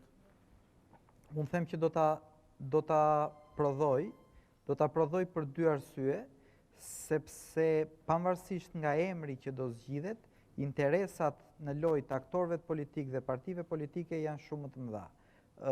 Pavarësisht se që do thotë dëshira atyre për të qëndruar në parlament? Po, pavarësisht se thotë zoti Berisha nuk do zgjedhjet parakoshme. Nuk do zgjedhjet parakoshme se është mes mandatit qeverisës dhe dyta sepse do ende të rikuperoj rezultatin jo dëshirueshëm të zgjedhjeve lokale. Nga ana tjetër, edhe zoti Rama nuk do ta çojë në ekstrem kurbën e refuzimit për një arsye të thjeshtë, sepse 16 firmat e mbledhura pak kohë më parë për Fatos Nanon tregojnë që zoti Rama nuk e kontrollon deri në fund grupin e tij parlamentar. Pra ai nuk do ta shmangi nga tryeza drejt lojës së parlamentit zgjidhjen e presidentit. Pra, vërtet këta njerëz po e shtyn në ekstrem zgjidhjen, por unë mendoj që zgjidhja do gjendet në tryezë. Pse po e shtyn në ekstrem? Është mosbesimi reciprok midis palëve, është ajo tentativa e fillimit për të marrë sa më shumë. A mund të jetë fakti që është vështirë të gjesh një kandidat që duhet të jetë konsensual, që duhet ta pranojnë të dyja palët, që s'duhet ketë profil shumë të lartë, po s'duhet ketë dhe profil shumë të ulët, që s'duhet të jetë figurë politike, po duhet ta njohë dhe politikën? Padyshim që janë të gjitha këto, por unë them që edhe zotit Rama, edhe zotit Berisha dhe njerëzve që janë pranë tyre dhe që kanë një rol në këto negociata, i intereson më pak profili ideali një presidentit shqiptarve, se sa interesoj në kalkulimet e tyre për fatin e tyre politik. Janë këto të parat. Emri presidentit është më pak i rëndësishëm? Për mua jo. Për ata që janë... Jo, për ata po diskutojmë gjithë. Po, padyshim. Zoti Lubonja, a mendoni që kjo tryezë mund të prodhojë një emër konkret? Disa argumenteve të Bushatit do të shtoja edhe presionin ndërkombëtarëve, që nuk është i vogël, që tek e fundit kanë... Por që kësaj herë thuaj se ka munguar. Ndryshe nga kriza certifikatave dhe kriza e vitit kaluar në Korrik, nuk ka pasur asnjë ambasador që të ketë pasur një deklaratë publike në Shqipëri për këtë çështje. Kërkesat për një... Jo, kërkesa në parim, por nuk ka pasur presion që nga momenti që ka filluar votimi. Nuk mund të imponohet parlamenti. Akoma nuk ka ardhur në momentin fare të nxehtë, në pikën më të nxehtë që ata të ndërhyjnë, ata po presin një president konsensual, siç thonë. Besoj se kjo do të ndikojë, por dhe të dy palët pikërisht të tentojnë të kapin maksimumin në këtë lojë force, që nuk kanë absolutisht në një qëllim që të zgjedhin një president të cilit, si thua, të delegojnë disa pushtete të kryetarit të shtetit, por po bëjnë lojën e forcës midis njëri tjetrit dhe kandidatët nganjëherë mund t'i krahasosh me shigjeta që i hedhin njëri tjetrit në këtë luftë nga distanca. Unë do të ngrija edhe një problem që unë do të thoja që politika do dhe guxim në këtë zgjedhje. Se gjithë problemi si delës stërdel është prokurori i përgjithshëm. Apo jo? Tani, e para ngrihet pyetja, pse pas kanë kaq frikë këta që po të vinë një prokuror, do t'i krijoj telashe kur janë të pastër, kur s'ka njeri që t'i fus duart në xhepat e tyre. Kjo pyetje, për shembull, do të ngritur. Pse pas kanë kaq frikë këta? Dhe të vinë një president që ndron prokurorin kur jam i pastër, nuk kam asnjë problem. E dyta është kjo, që edhe nëse këta, siç e dimë ne, që nuk janë të pastër, përsëri, problemi i një prokurori i cili tani do të ndryshojë dhe do fillojë të akuzojë, është një problem shumë i ndërlikuar dhe politika do guxim. Pra, të zgjidhë një president që e ndron apo se ndron prokurorin, dhe të mbaroj kjo histori, në një farë kuptimi. Një president i tillë besoj se ekziston. Të lidhemi një moment me Seline e qendrore të kuvendit. Ju lutem, falni zot Lubonja. Po, zonja Koçiu. Ju lutem. Po Blendi, ajo çfarë mund të them në momentet e fundit është se sonte nuk do ketë seancë. Ky është konfirmimi që vjen nga I kthyen prapë në shtëpi deputetët? Pikërisht. Ata gjithsesi janë duke pritur në kafe, por kjo do të thotë që brenda tryezës nuk është folur për emra. Pra vazhdon të flitet për parime. Dhe ako që nuk flitet për emra, seanca nuk mendohet se me çfarë do të vazhdojë, pra për çfarë do ndodhë. Ka konfirmim zyrtar që seanca nuk do të zhvillohet? Zyrtarisht nuk thuhet, por mund të mos ketë seancë. Zonja Koçiu, a mund të jashtë kamera, mund të komunikoni me zonjën Topalli për të pasur një informacion më konkret për këtë? Okej, do e provoj. Ju lutem, dhe do kthehem, ndërkohë ç'po ndodh në Asgjë, ne jemi këtu në pritje, na thonë vetëm që janë momentet e fundit të takimit, pra që kryetarët pritet të dalin, por që gjithsesi ende nuk po shohim gjë. Para 10 minuta patëm një alarm të rrem, kur na u tha që janë gati të dalin dhe ndërkohë Nga sa dini, a kanë rënë dakord gjitha palët që sot mos ketë emër konkret, pra kanë folur vetëm për parime? Po, deri para 20 minutash kanë qenë pa emra dhe më thanë ishte e prerë taksative që në sonte nuk ka emra. Ky informacion më ka mbritur dhe mua, emra nuk do të ketë sot dhe për 20 minuta rreth çerekore më parë më njoftuan që për 20 minuta do dalin, me sa duket do të jetë momenti që ata po përgatiten dalin. Ju lutem edhe një herë po përsëris kërkesën që të bëni ç'është e mundur t'i pengoni, megjithëse e di që ka një numër shumë madh bodyguardësh aty. Po? Dakor. Po? Zonja Koçiu? Po? Ju lutem sepse ajo që më thuhet prapë në këto momente nga brenda tryezës, po flasim vetëm për parime, emra nuk ka sonte. Po ç'flasin një orë gjys për parime, një orë 35 minuta. Me sa duket profilin ende nuk kanë arritur ta japin, pavarësisht se nga studio erdhën mendime shumë interesante. Atëherë ju lutem në momentin e parë dhe shihni nëse mund të keni një mundësi komunikimi me zonjën Topalli për të parë nëse seancë do të ketë apo jo sot. Dakor. Lidhemi pas pak atëherë. Po. Më falë zoti Lubonja që ju ndërpreva për arsye të këtij informacioni, me sa duket tashmë zyrtarisht dhe tryeza e pritur për të pasur një emër nuk ka një emër. Me sa duket tentohen akoma të gjejnë parimet e përgjithshme për të pasur një president. Shumë e vështirë. Parimet i përcakton kushtet tuta, duket se ky është një takim që shkrin akujt ndoshta të marrëdhënieve të anëve psikologjike, pengesa psikologjike që kanë për të takuar. Është kjo që thamë. Shqipëria nuk është pengi probleme psikologjike liderëve politikës. Po, të risht atje. Po e përsërisim disa herë këtë gjë po e thanë që fillim të emisionit. Dhe ky takim ishte kot pretendor që do kishte emra. Është si negociatat dy palçe, takimi 12 palësh, tjerë. Kjo gjithçka. Por edhe negocimi underground nuk prodhoi emër. Sepse 40 tetor pati negocim underground. Dolën 4 emra që kjo tregon që kushti i vendosur më parë nga Rama që pa u tërhequr zoti Topi, ne nuk japim konsensus, ishte fiktiv. Kjo Topi u tërhoq, prap zoti Rama nuk pe konsensus. Kushti vërtet është vetëm 5 minuta. Dhe nëse do bëhet ky takim 5 minuta, jeni të bindur që do zhvlerësohet dhe kjo tryezë me 12 burra që është atje, edhe 3 burra dhe 1 grua që është tryeza e negociatorëve, gjithçka do varet nga ky takim. Pra 2 tryeza, një tryezë me 4, një tryezë me 12. Janë lajmëruar 140 deputet që presin sot gjithë mbasditën dhe tani do të shpërndahen sepse do ketë parlament në një tryezë. S'mund të flitet për emra në një tryezë ku 3 nga pjesëtarët e tryezës janë kandidatë për president. Cilët janë 3? Zoti Ceka, zoti Milo Gjinushi. Jo, Gjinushi është i shkëtar parlamentit. Starova. Është i shkëtar parlamentit. 4 atëre. Gjinushi është. Në fakt duhet bërë një saksim. Lista që Partia Socialiste ka paraqitur pranë Partisë Demokratike nuk ka emra. Përcakton vetëm funksione. Zoti Gjinushi bëri deklaratë. Gjithë kryetarët e parlamenteve, ka qenë kryetar parlamenti, gjithë kryetarët e partive është kryetar partie. Jo, po kjo tregon pikërisht se duket sikur është më lehtë kur anashkalon ligjin, po është më e vështirë kur anashkalon ligjin. Është Bushati është kundër. Jo, është anashkaluar ligji sepse unë vetëm një pyetje mund t'ju bëj. Kjo raundi sotëm quhet i konsumuar apo nuk quhet i konsumuar? Tani që shpërndahet parlamenti. Ka 2 versione për versioni që dhe mund ka janë versione juristës që ecin paralel. Edhe mund të jetë shkelur kushtetuta, po dhe mund mos jetë shkelur, ja mbaroj. Kaq. Jo, akoma nuk jemi në për kushtetutën nuk duket se ka një shqetësim të madh. Akoma nuk kemi ku është shkelja, s'ka shkelja akoma. Mund të në rastin më të keq, nesër mund të kemi zgjedhje. Nëse po shkojmë drejt një versioni të hedhur nga majoranca që nuk gjejmë dot, në pragun e shkeljes. nuk mungon konsensus, më duket mungon dëshira për konsensus. Ska akoma listë. Sigurisht që mungon, neve problemin ton më të madh këtë kemi, që njëkohësisht si të bëjmë konsensus që të mos bëjmë konsensus. Domthon, kjo është thelbi i çështjes. Si të bëjmë sikur po bëjmë konsensus dhe të vazhdojmë luftën. Dhe besoj se kështu ndodhi edhe me zgjedhjet apo jo.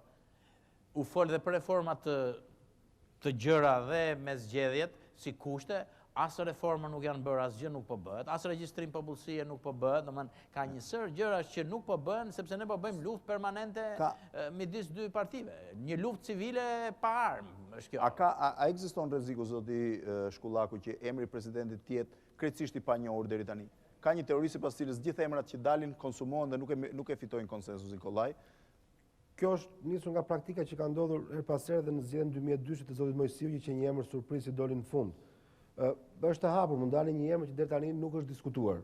Praktikisht emrat e diskutuara, përderisa është thënë jo, mendohet është e vështirë të rikthehet. Flasim për ta emrat teknik, po i quajmë thonjza, jo ata që kanë qenë përfshirë në listën.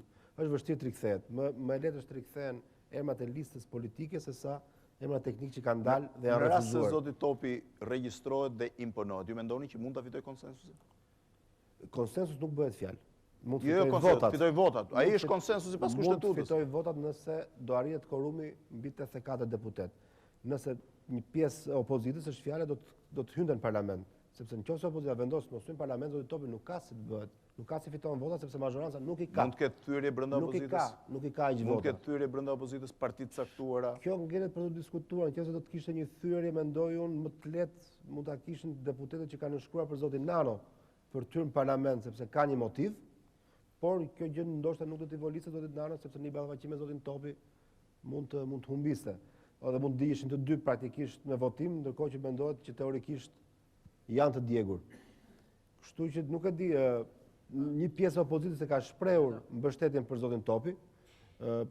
LSI-a, qoftë zoti Meta, qoftë zoti Prifi deklaruan që përballë kandidaturës Nanos etj do të preferonin atë zotit Topi, por nuk e di se sa një pjesë e opozitës do të jetë e gatshme të hyjë në parlament. Zoti Rama ka treguar që nuk është i gatshëm të hyjë në parlament sepse nuk e kontrollon grupin. Nëse mund të shtoj diçka, Po, ndërkohë regjia të bëj edhe një herë gati zonjë Koçiu për lidhje, po? Unë do të dëshiroja për këtë. Ju lutem regjia sepse po erdhi lajmi më pritur. M'falni një herë zoti Lubonja, po regjia na lidh me selin e parlamentit, nuk e di nëse zonja Koçiu mund të dalë edhe një herë në lidhje, me sa duket.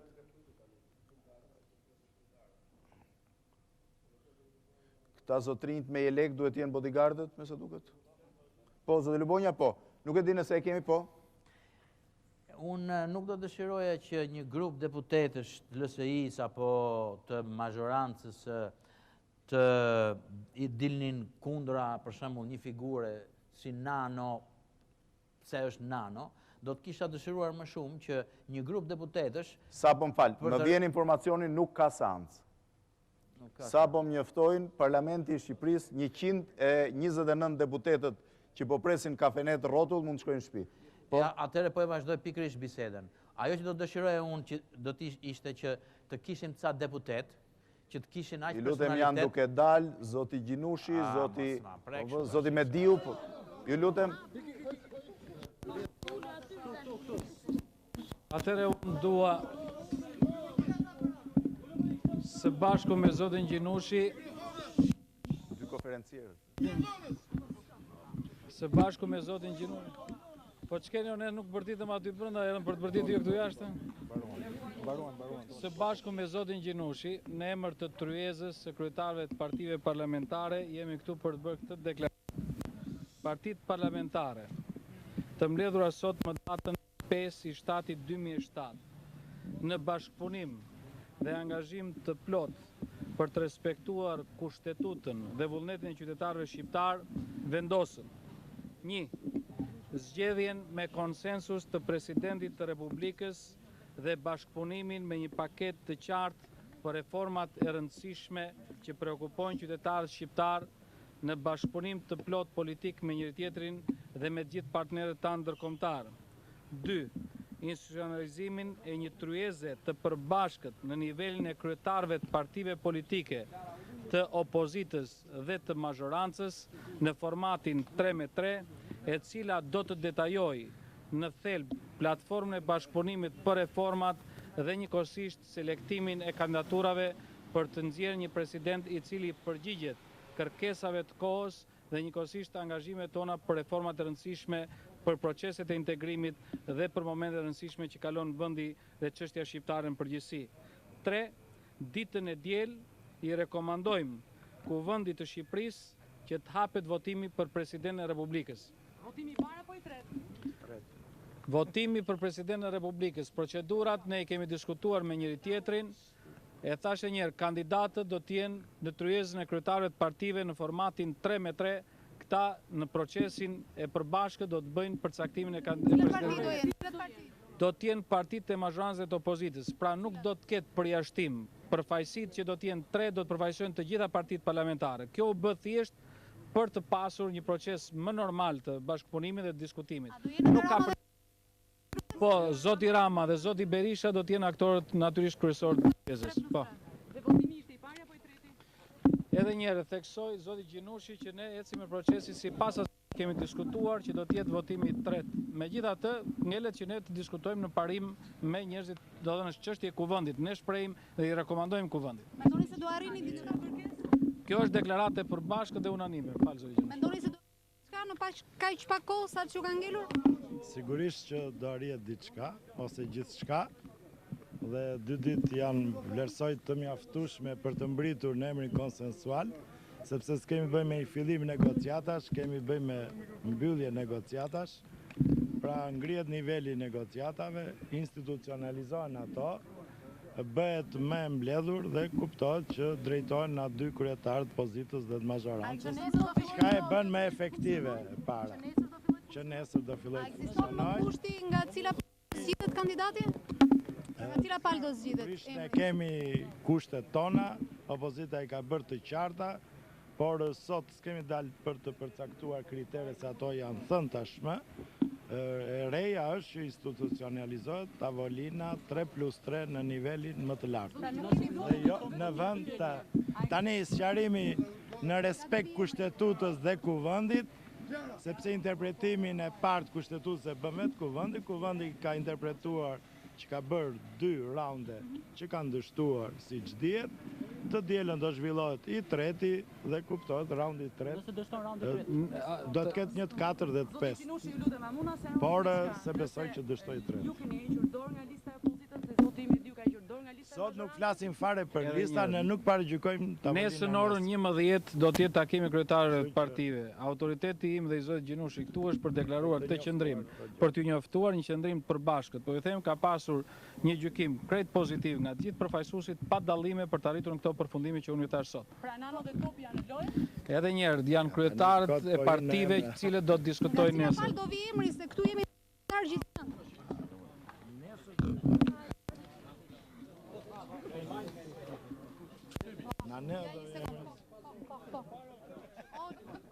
Një sekund. Ku e kam po? Kemi me sa duket mund kemi një mundësi për lidhje të drejt për drejt me zotin Mediu, nuk e di nëse zonja Koçiu do na e mundsoj. Atëherë Blendi, unë jam këtu me zotin Mediu, i cili natyrisht do na thotë se si u arrit në këtë përfundim. Dhe pse u zgjat kaq shumë në fundit? Unë nuk mendoj që u zgjat, natyrisht besoj që po tentohet të piqet një mendim politik i përbashkët. Ajo që unë vura re gjatë gjithë diskutimit me kolegët e partive të tjera, ishte përgjegjësia maksimale për të diskutuar për çështje jo vetëm thjesht të zgjedhjes së një emri për Presidentin e Republikës, por për preokupimet të cilat tashmë janë preokupime që janë në vëmendjen tonë për çështje të zhvillimeve të brendshme, janë në vëmendjen tonë për çështje të zhvillimeve shqiptare, janë në vëmendjen tonë për paketë dhe platformë të përbashkët bashkëpunimit politik dhe autoriteti Presidentit e Republikës natyrisht që do të jetë një autoritet i cili do të funksionojë në këtë kuptim. Zoti Mediu, a mund t'ju pyesim diçka më konkrete? Ju lutem, më dëgjoni, zonja Koçiu. Mund t'ja përcaktojmë, po. Po, pyetja parë, në përcaktimin 3-3, a është përcaktuar se kush do përfaqësohet? Pra cilat parti skartohen nga përfaqësimi? Pikërisht, është pyetja që i drejtuam edhe që parë, pra në përfaqësimin 3-3, cilat do të jenë partitë? Unë mendoj që nuk ka pasur ndonjë problem për përcaktimin e formateve ndonjëherë. Ka një mirëkuptim brenda mazhorancës, brenda opozitës, ka intolerancë, ajo që është e rëndësishme është që aktorët kryesorë të politikës natyrisht që do të jenë Zoti Mediu, cilat parime u konkrete për zotin Berisha dhe për zotin Rama, profil do ketë? Do të jenë në tryezë. Zoti Berisha biles pati një angazhim shumë të rëndësishëm, të një samiti të rëndësishëm ballkanik, por duke kushtuar një vëmendje shumë të madhe këtij momenti historik për Shqipërinë, vendosi që të rrijë dhe të jetë pjesë e tryezës. Zoti Mediu, Zoti Mediu, Zoti Fevziu. Jo, Zoti Mediu, cilat u tha që sot do fol për parime. Principe, a ka ndonjë gjë konkrete në çlinj do ecet për presidentin? Atëherë, meqense keni folur shumë gjatë për parime dhe për principe, a ka ndonjë gjë konkrete pra si do të jetë profili gjithsesi? Unë mendoj që diskutimet kanë pasur sensin për të gjykuar brenda të gjithë kuadrit të marrëdhënieve tona. Natyrisht edhe për diskutimet cilat kanë prekur të gjitha zhvillimet dhe tendencat politike të kohëve të fundit, të propozimeve politike, por ajo që është e rëndësishme është që institucionalizimi i tryezës nesër do të jetë një tryezë e cila do të jetë inkluzive. Pra inkluzive në pikpamjen e ideve, inkluzive në pikpamjen e njerëzve për të arritur për zgjedhur atë që është kandidati për presidentin e Zoti Republikës. Mediu, deri tani kemi pasur disa raunde bisedimesh, është nënshkruar dhe një marrëveshje tjetër që në parim bie dakord për president konsensual, por prej 15 ditësh nuk kemi emër. Pse jeni kaq i bindur që vetëm gjatë ditës nesër dhe pas nesër, pra për 48 orë, do ta gjeni konsensusin e munguar për 17 ditë? Pyetja e Fevziut është Kryesore, të cilët kanë shtruar tashmë një terren konkret të marrëdhënieve tona. Nuk besoj që kjo është një lëvizje, do të thosha e re, pra që zhvillohet në boshllëk. Është një lëvizje që zhvillohet pikërisht bazuar mbi atë punë jashtëzakonisht mirë të bërë nga negociatorët. Pra kemi tashmë një marrëdhënie e cila arrin në standardin e vendimarrjes. Dhe dihet që vendimarrja përgjithsisht është politike dhe nuk është vetëm përfundimtare politike me kryetarët e partive, por është vendimtare politike pasi këta kryetarë partisë do ta përcjellin dhe do të kenë mbështetjen në Kuvendin e Shqipërisë. Ju jeni optimist për këtë? Unë uroj dhe besoj që të gjithë politikanët shqiptarë, jo vetëm kryetarët e partive, por dhe deputetët përgjithsisht, kanë në konsciencën e tyre detyrimin që kanë për ata që i kanë zgjedhur. Të gjithë kemi në konsciencën tonë detyrimin që kemi për të bërë atë që është më e mira për vendin. Edhe një pyetje nga zoti Lubonja, të cilën unë do t'ju përcjell. Po, zoti Lubonja. Zoti Mediu, desha të di, kjo tryezë me 6 lider partisht do të caktoj, do të zgjedhi emrin e një presidenti, apo do shkohet në kuvend për të votuar të paktën 2 kandidatë. Domethënë, ju do të dilni me një president, si të thuash të emëruar nga partia, nga kjo tryezë dhe pastaj do e votoj parlamenti, apo do ketë votime në parlament ku do ketë kandidatë të ndryshëm? E para njërë është që kjo tryezë në thelb do të përcaktoj një gamë të gjërë të prasistash një platformë të bashkëpunimit. Për faktin sepse marrëdhënia politike dhe detyrimet që ne kemi, po të flasë për një proces konkret si që është integrimi NATO, ka disa detyrime të cilat obligojnë forcat politike në një konsensus edhe institucional brenda parlamentit, edhe në institucione tjera të rëndësishme për mbështetjen politikave të qeverisë apo politikave që vinë nga vetë parlamentarët. Pra do ta përfshi këtë gamë. E dyta, brenda kësaj logjike do të përpiqemi që të shikojmë për momentet të rëndësishme që kalon vendi, kush është profili dhe autoriteti që parafrohet më shumë. Unë uroj dhe shpresoj që ne të arrijmë të përcaktojmë një kandidat të përbashkët i cili do të votohet në Kuvendin e Shqipërisë ditën e diel. Natyrisht nuk mund të paragjykoj, nuk mund të them se sa do të jetë, por tendenca e sotme është kur flasim për konsensus, nuk duhet kemi konsensus vetëm dhe kuptim në ide, por konsensus dhe kuptim edhe në emra. Por natyrisht të gjithë të emra do t'i nështrohen bashkëpunimit dhe diskutimit të gjithë kryetarëve të partive me grupet e tyre parlamentare. Ky do t'jetë një proces i cili nuk do të përjashtojë as strukturat partijake, as strukturat parlamentare. Pra kjo tryezë nuk do të ketë ekskluzivitetin që vendos për çdo gjë. Në një lloj mënyre besoj është në përgjegjësinë politike dhe vendimarrëse që ne duhet kemi komunikim vazhdueshëm me strukturat tona që ato të jenë pjesë e një vendimarrje paraprake. Konsensus politik apo jashtë politikës? Konsensus politik apo jashtë politikës? E përsëris edhe një herë, ky është një konsensus politik sepse logjika dhe platforma është politike. A do t'jetë emri brenda gamës politike, apo është jashtë sferës politike të quajtur të stepave më të lartë të politikës shqiptare, kjo është një çështje që ngelet për të vendosur. Për profilin, rat dakord do jetë politik apo nga shoqëria civile? E përsëris, do t'jetë një profil i cili do t'jetë i ndërtuar mbi gamën e problematikës që neve kemi rënë dakord. Vazhdo zoti Lubonja. Problemi zoti Mediu është që kushtetuta parashikon garë.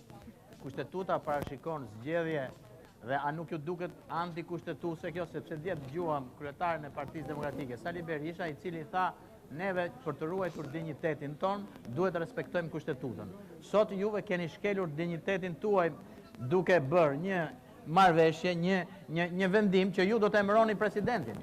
Keni në përkëmbur tërë deputetët që shkojnë aty vetëm të grënë dorën si në kohën e Enver Hoxhës kur vendoste byroja politike. Prandaj nuk di si do ta kapërceni këtë handicap, sepse në një anë flisni për kushtetutën, në një anë vendosni jashtë edhe për reformat i bën parlamenti, nuk i bëjnë partit tryezat. Atëherë jemi në para demokraci. Dua të theksoj që nuk dua të bëj komente mbi ato që thot zoti Lubonja, vlerësoj mendimet e tij, natyrisht unë kam bindje që ne nuk e shkelim kushtetutën. Ajo është një garë, sepse absolutisht nuk do të thotë qoftë edhe një kandidat i vetëm, apo dy kandidat mund të kualifikohen. Çështja është që ne arrim në kuptime të përbashkëta për emrin, sepse vetë nevoja kushtetuese për të pasur një numër të caktuar deputetësh do të na çojë në zgjedhjen e Presidentit të Republikës. Nëse ne do të hyjnim me sforco pa kuptime të përbashkëta politike, atëherë do t'i krijonim një problem kushtetues shumë të madh vendit, një krizë shumë të madhe institucionale, një mos funksionim qeverisës, e cila pasojën më kryesore dhe më drejt për drejt do ta kishte mbi qytetarë shqiptar dhe procese për cilat ne jemi angazhuar dhe kemi rënë dakord në mënyrë të përbashkët. Unë mendoj që fjala e zotit Berisha dje ishte një fjalë e vlerësuar edhe sot, e ngritur po me të njëjtin shqetësim dhe nga përfaqësues të opozitës, që procedurat kushtetuese duhen respektuar. Prandaj ne kemi vendosur një afat kohor, siç e shikoni, shumë të ngushtë, për të shtyrë votimin deri ditën e diel. Dhe në këtë votim ditën e diel, duke rekomanduar kuvendit, sepse kuvendi që e merr vendimin janë kryetarët e grupeve parlamentare, e thash edhe një herë, gjatë këtyre ditëve do të ketë një përfshirje masive të gjithë strukturave politike dhe strukturave parlamentare të partive në mënyrë që ato të jenë pjesë e verdiktit tonë të përbashkët. Po, zoti Baze ka një pyetje? Zoti Mediu, në parimet që keni diskutuar, a është dakord që t'i ofrohet paketës së parimeve tuaja propozimin për ndryshimin e ligjit për prokurorin e përgjithshëm dhe Këshillin e Lartë Drejtësisë?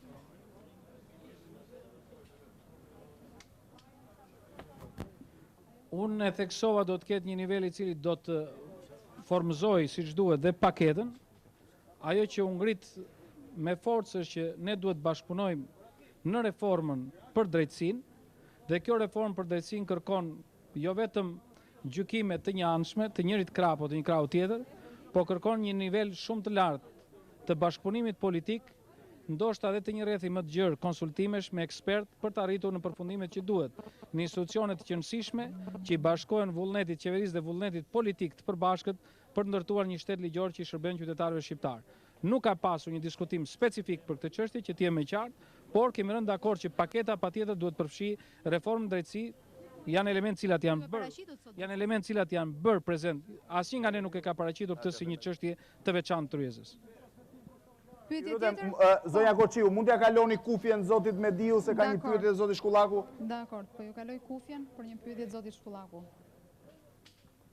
Jo, kisha këtë pyetje zotit Mediu, me qenë se bisedimet dhe negociatat u vonuan deri tani për hir të një takimi dy palësh, kokë më kokë zotit Berisha me zotin Rama. A morët garanci që zoti Rama është rrequr më në fund nga ky takim kokë më kokë dhe mbetet takimi tresh, pra takimi tresh e zauron më në fund kërkesën për takim, apo mbasi takimi tresh mund të dali përsëri në pretendim nga zoti Rama? Natyrisht unë nuk jam këtu për të gjykuar në mënyrë të njëanshme apo për të vlerësuar në mënyrë të njëanshme kërkesat. Ajo që është e rëndësishme që zoti Rama e zoti Berisha ishin sot kokë më kokë së bashku me kokat e tjera të partive parlamentare për gjërat cilat janë preokupimit të gjithë subjekteve politike dhe besoj që çdo përfaqësues politik në tryezë ka peshën e vetë relevante për të ndikuar në proces. Pra e para njerë për të mos krijuar probleme dhe dyta për të ndihmuar për të zgjidhur problemet të cilat kanë qenë evidente.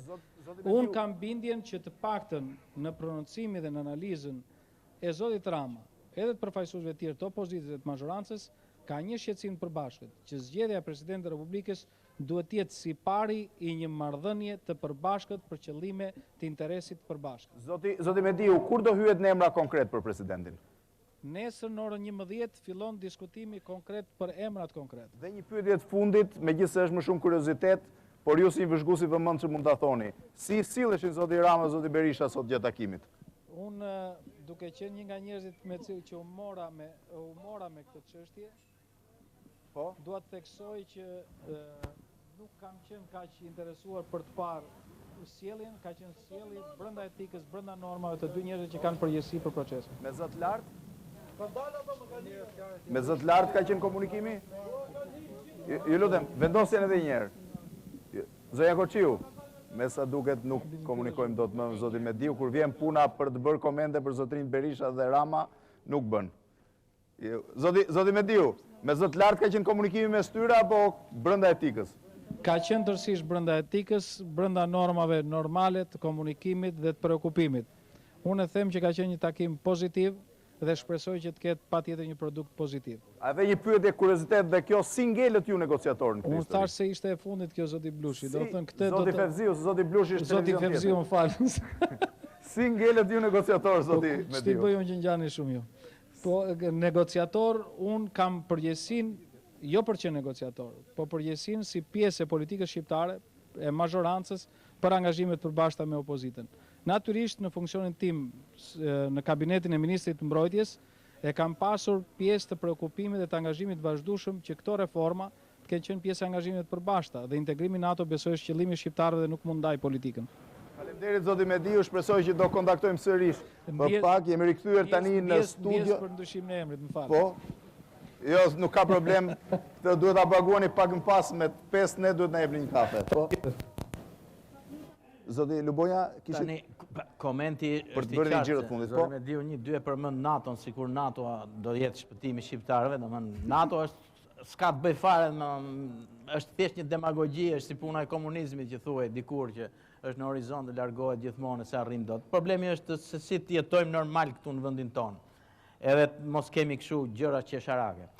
Mendimi im është që vazhdojmë të kemi gjëra qesharake edhe me këtë që dëgjova, sepse pikërisht dje, kryetari i opozitës deklaroi më të madhe atë që thash dhe zot Mediu, që ne duhet atë pak dinjitet që na ka ngelur duhet ta ruajmë. Në parlament do të votohet, do të respektohet, do votohet, nën kuptonte do respektohet kushtetuta, do votohet, do ketë garë, ndërsa sot kanë vendosur që ata do të emërojnë një president dhe do të votohet në kuptimin që do ngrihet dora si parlamentin Kot Zogut dhe Enver Hoxhës, që vetëm ngrinin dorën deputetët. Tani, ky është një problem. Unë mendoj që do të dëshiroj atë që më ndërpret disa herë fjalën, ta them tani. Ju kërkoj falje për arsye të do të dëshiroja që aty në atë parlament të kishte njerëz që ndjehen më në fund të fyer nga gjithë kjo nëpërkëmbje e figurës së deputetit dhe ta refuzojnë këtë tryezë dhe të krijojnë një lëvizje që nesër mundet na kthejë ligjshmërinë, kushtetutshmërinë në një vend që nëpërkëmbet gjithmonë nga marrëveshjet e liderëve. Ju keni pas të ide vazhdimisht, zoti Baze, keni në i koment fundit? Pavarësisht optimizmit të përmbajtur të zotit Mediu, mendoj që... Të përmbajtur o të pa përmbajtur? Të përmbajtur e kishte. Mendoj që nuk jam shumë optimist për zhvillimet e 2 ditëve të ardhshme, megjithëse takimi 3+3 mund të sjellë emra të cilët mund ta meritojnë të jenë president, por kam frikë se specifikimi i kushteve të dy palëve mund të prishi deri në ditën e fundit arritjen e shumicës së presidenciale. Nuk kam aq optimist, pavarësisht faktit që zoti Rama ka planuar të ulet në tryezë 3+3 me zotin Berisha. Zoti Shkullaku?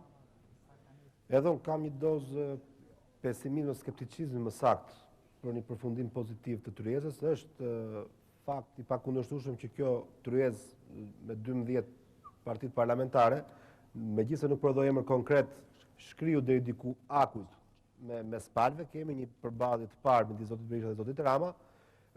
Ndoshta edhe koncesioni zotit Rama ka ardhur si pasojë e kësaj që ka pranuar takimin 1+2, por gjithmonë nga eksperiencat e deri tanishme të zotit Rama, ai vazhdimisht prodhon surpriza dhe nuk e di nëse do t'i përmbahet deri të dielën që është lënë votimi këtij formati dhe këtij standardi që tha zoti Mediu. Pra do ngel problem vetëm ke emri apo do dalit një pretendim tjetër. Zoti Bushati, një koment fundit?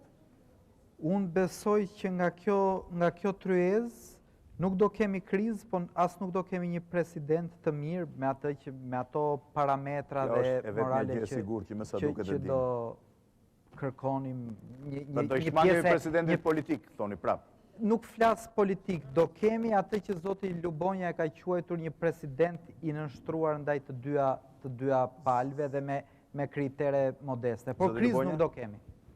Edhe unë jam dakord në fund fare me këtë që thot Bushati, që kështu do ndodhi, edhe pse nuk pëlqen që do ndodhi kështu, sepse një president i tillë nuk do ta eliminoj konfliktualitetin permanent që kanë gjeneruar këto dhe nuk do ta evitojë përsëri ekzistencën e politikës shqiptare midis ligjit dhe marrëveshjes dhe gjithë hapësirave që krijon kjo, domethënë dhe gjithë problemet që ka krijuar kjo. Atëherë ju falenderoj për këtë bisedë, e cila në të vërtetë ishte një bisedë që mbetej për të analizuar ose të komentuar zhvillimet që priteshin nga tryeza e sotme partive parlamentare në selin e kuvendit të Shqipërisë, selin qendror të kuvendit të Shqipërisë, një tryezë e cila ka prodhuar parime por jo emra. Pra një tryezë e cila ka prodhuar parimet mbi presidentin dhe ndoshta do të tentojë nesër dhe pas nesër të arrijë në konsensus për një president që pritet votohet të dielën mbasdite në kuvendin e Shqipërisë. Shpresojmë që 40 orë të ardhshme do të prodhojnë atë që 17 ditët e shkuara nuk arritën ta prodhojnë. Pra presidentin konsensual të shqiptarëve, presidentin që do të zëvendësojë me 24 korrik, Alfred Moisiun. Natën e mirë dhe mirupafshim.